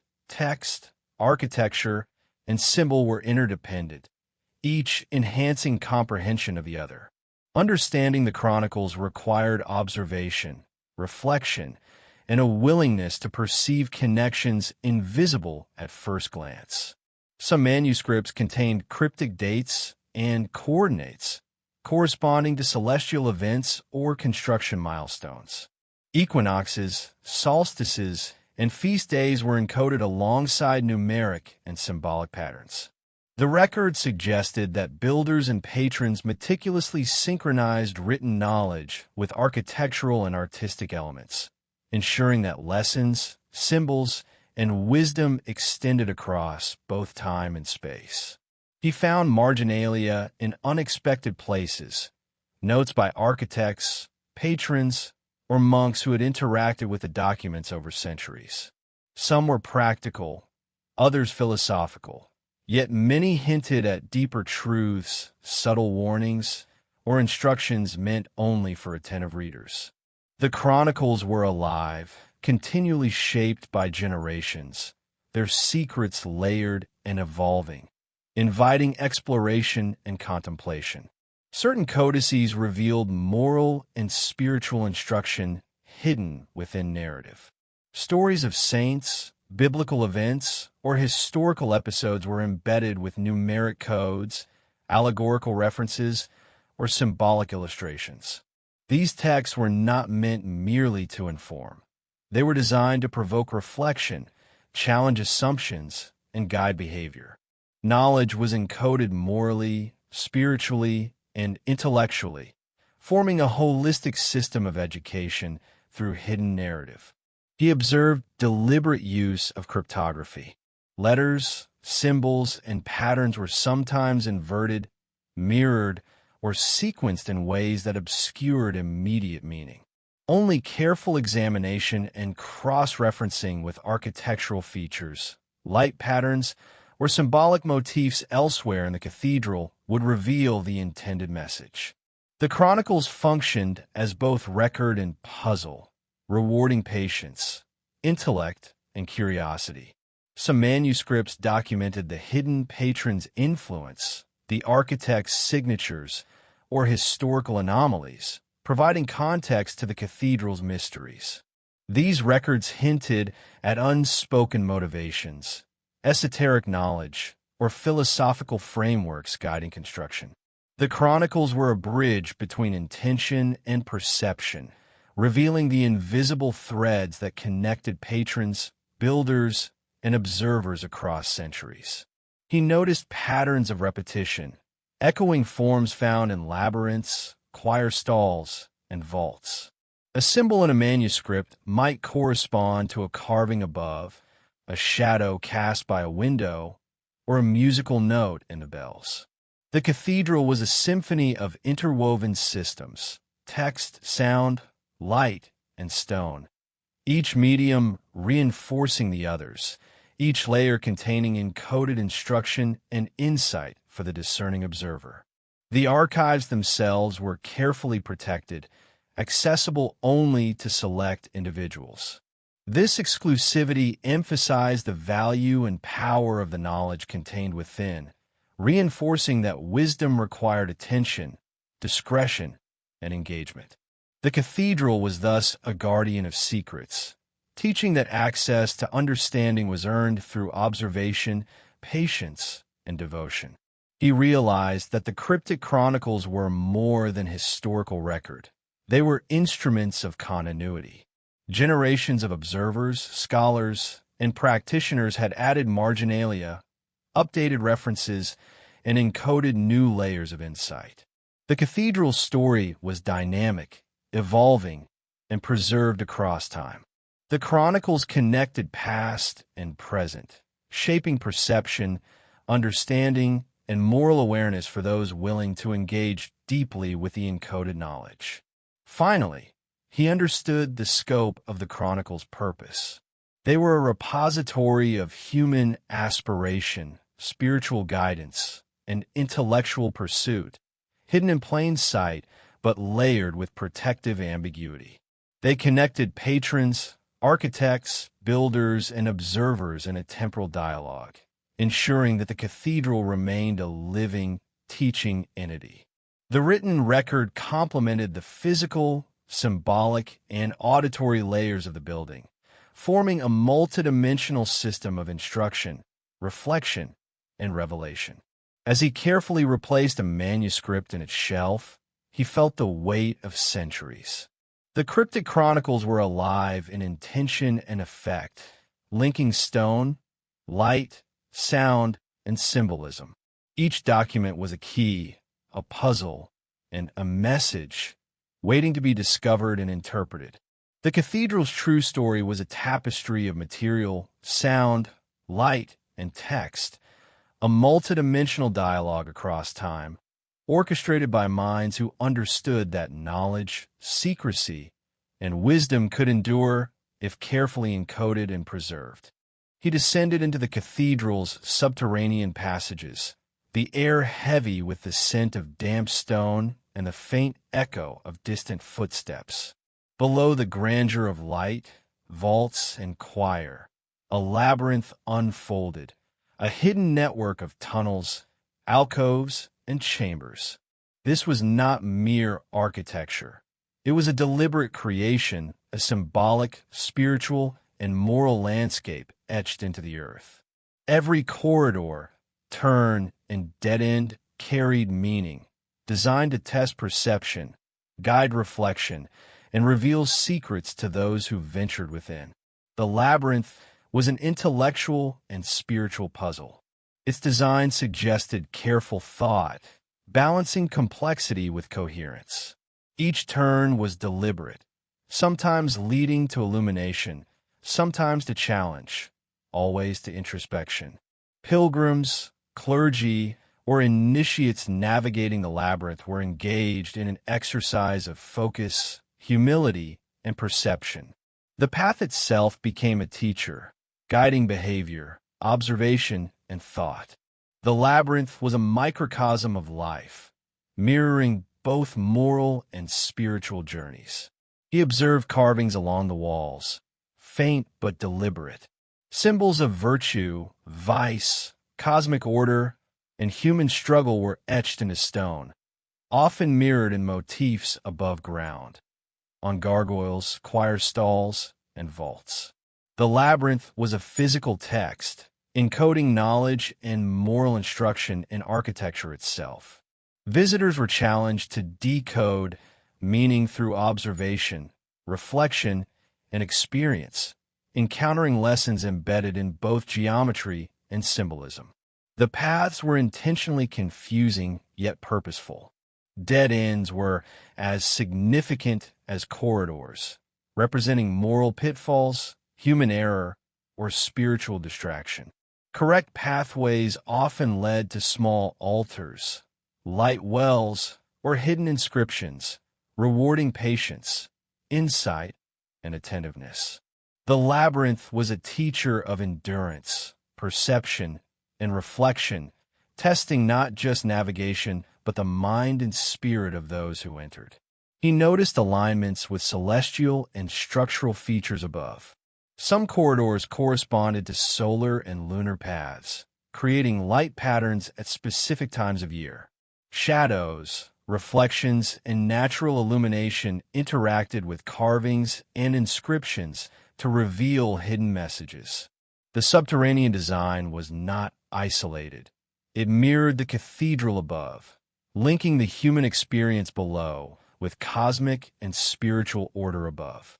The labyrinth was a living reflection of the cathedral's layered symbolism. Some passages were marked with cryptic inscriptions and numeric sequences, echoing the patterns found in manuscripts, choir motifs, and architectural carvings. Knowledge from the cryptic chronicles was embedded physically in stone. Only those with awareness of symbols, light, and proportion could perceive these interconnections. The labyrinth thus became an interactive manuscript, a hidden guide across time, integrating architecture, narrative, and spiritual instruction into a unified experience. He realized the labyrinth carried moral and ethical instruction. Certain turns prompted reflection on virtues, others warned against vice, and some encouraged contemplation of human mortality and divine oversight. The spatial experience was intertwined with ethical engagement. Navigation became moral reasoning, perception became judgment, and patience became wisdom. The labyrinth was both a test and a teacher, its lessons hidden beneath stone, waiting for discovery. He noticed that the labyrinth preserved history. Small chambers contained inscriptions marking patrons, architects, or significant events. These hidden memorials created a dialogue between the living and the dead, embedding memory, intention, and legacy into the structure. Those who journeyed through the labyrinth engaged in a centuries-long conversation, connecting with the cathedral's history, its creators, and its hidden narratives. The labyrinth also served as a sanctuary. Some alcoves, shielded from view and sound, were spaces for meditation, prayer, or secret gatherings. The builders had created a multidimensional environment, part puzzle, part sanctuary, part archive. Each section had purpose, every stone carried intention, and every path engaged body, mind, and spirit. The labyrinth was a living system, reflecting the cathedral's ethos of teaching through experience, observation, and participation. He observed patterns of repetition and symmetry, echoing features elsewhere in the cathedral. Columns, arches, and carvings corresponded with those above ground, reinforcing connections between subterranean and surface design. Pilgrims navigating the labyrinth were unknowingly immersed in a reflection of the cathedral's full symbolic system, interacting with moral, spiritual, and cosmic teachings embedded in structure, proportion, and design.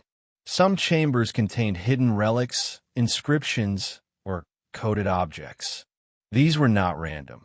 They formed part of a deliberate system of secrecy and transmission. The labyrinth became a physical archive, protecting knowledge and sacred objects, ensuring continuity of wisdom and instruction across generations. Access was controlled through both design and experience, emphasizing that discovery and understanding required effort, perception, and attentiveness. He considered the emotional impact of the labyrinth. Its darkness, echoes, and twisting paths invoked humility, awe, and introspection. Fear and curiosity intertwined, guiding reflection and heightening perception. The labyrinth was not just spatial. It was psychological and spiritual, shaping emotion, thought, and moral engagement. Builders had understood human perception and emotion, designing a journey that tested not just the body, but the mind and soul. Finally, he realized that the labyrinth was inseparable from the cathedral's other systems: the choir, bells, light, gargoyles, hidden patron influence, and cryptic chronicles. Each element reinforced the others, creating a multidimensional network of instruction, reflection, and revelation. The subterranean passages were not isolated curiosities. They were integral, a foundation upon which the cathedral's moral, spiritual, and intellectual architecture rested. As he emerged from the labyrinth, sunlight touched the cathedral's facade, and he understood the full scope of the hidden design. The underground network had guided his perception, challenged his mind, and engaged his spirit. The labyrinth was a teacher, a guardian, and a testament to centuries of human ingenuity, devotion, and foresight. It connected the human experience below with cosmic and spiritual order above, completing a journey that began with stone, light, and sound and culminated in moral, spiritual, and intellectual awakening. Figures appeared to move, shapes shifted, and patterns emerged only when perspective and illumination aligned. The builders understood perception, creating a system where observation was both intellectual and sensory. Light itself became a teacher, a medium of discovery, and a conduit for hidden knowledge. The cathedral's reflective surfaces amplified this secret language. Polished marble, metal accents, and glass refracted light into subtle patterns, echoing symbols in the labyrinth, vaults, and spires. A single ray of sunlight could illuminate multiple elements in sequence, connecting distant sculptures, inscriptions, or architectural details. The experience was orchestrated, guiding the observer's gaze, focus, and understanding through a carefully constructed interplay of illumination and shadow. Some light alignments revealed moral or spiritual lessons. Beams highlighting angels, saints, or symbolic gestures created a sense of divine presence, reinforcing the cathedral's moral instruction. Conversely, shadows falling across grotesques or demonic figures emphasized warnings, cautioning against vice or spiritual neglect. The cathedral's use of light was didactic, transforming architecture into a medium of moral and spiritual engagement, teaching through both revelation and concealment. He realized that light was also a narrative device, linking exterior and interior spaces.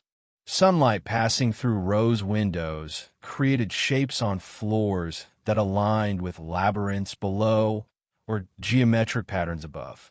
The cathedral was a continuous story where light connected heaven and earth, exterior and interior, observer and builder. Each shift in illumination revealed a new facet of the cathedral's symbolic system, making it a living, temporal manuscript that changed with time, season, and perspective. He considered the human experience of this secret language. Pilgrims, clergy, and visitors would witness changing patterns, some of which might remain unnoticed without careful observation. The cathedral rewarded attentiveness, patience, and reflection, teaching that truth often required time and awareness. Light was not merely aesthetic. It was a medium for engagement, contemplation, and revelation, shaping spiritual perception as much as visual experience. He noticed patterns of color repetition and rhythm, linking windows, sculptures, and vaults. Red might highlight a moral warning in a gargoyle, while blue illuminated a spiritual guide in an angel. Gold might trace a sacred geometric line connecting multiple elements. The builders had created a code of chromatic and directional meaning, a secret language communicated through light, perceptible only to those attuned to observation, reflection, and interpretation. Finally, he understood that the cathedral was alive in light. Each hour, each day, each season brought a new revelation, a new lesson, a new perspective. The builders had trusted time itself as a medium of instruction, creating a system where the movement of the sun revealed secrets, guided contemplation, and connected observer to divine and cosmic order. Light was not incidental. It was central, dynamic, and profound. As he stepped back and allowed the cathedral to fill his vision, he realized that the secret language of light was both a guide and a challenge. It demanded patience, awareness, and attentiveness, teaching that understanding required engagement. Light revealed, concealed, guided, and instructed, making the cathedral not merely a building of stone, but a living manuscript, a temple of perception, and a conduit to deeper understanding.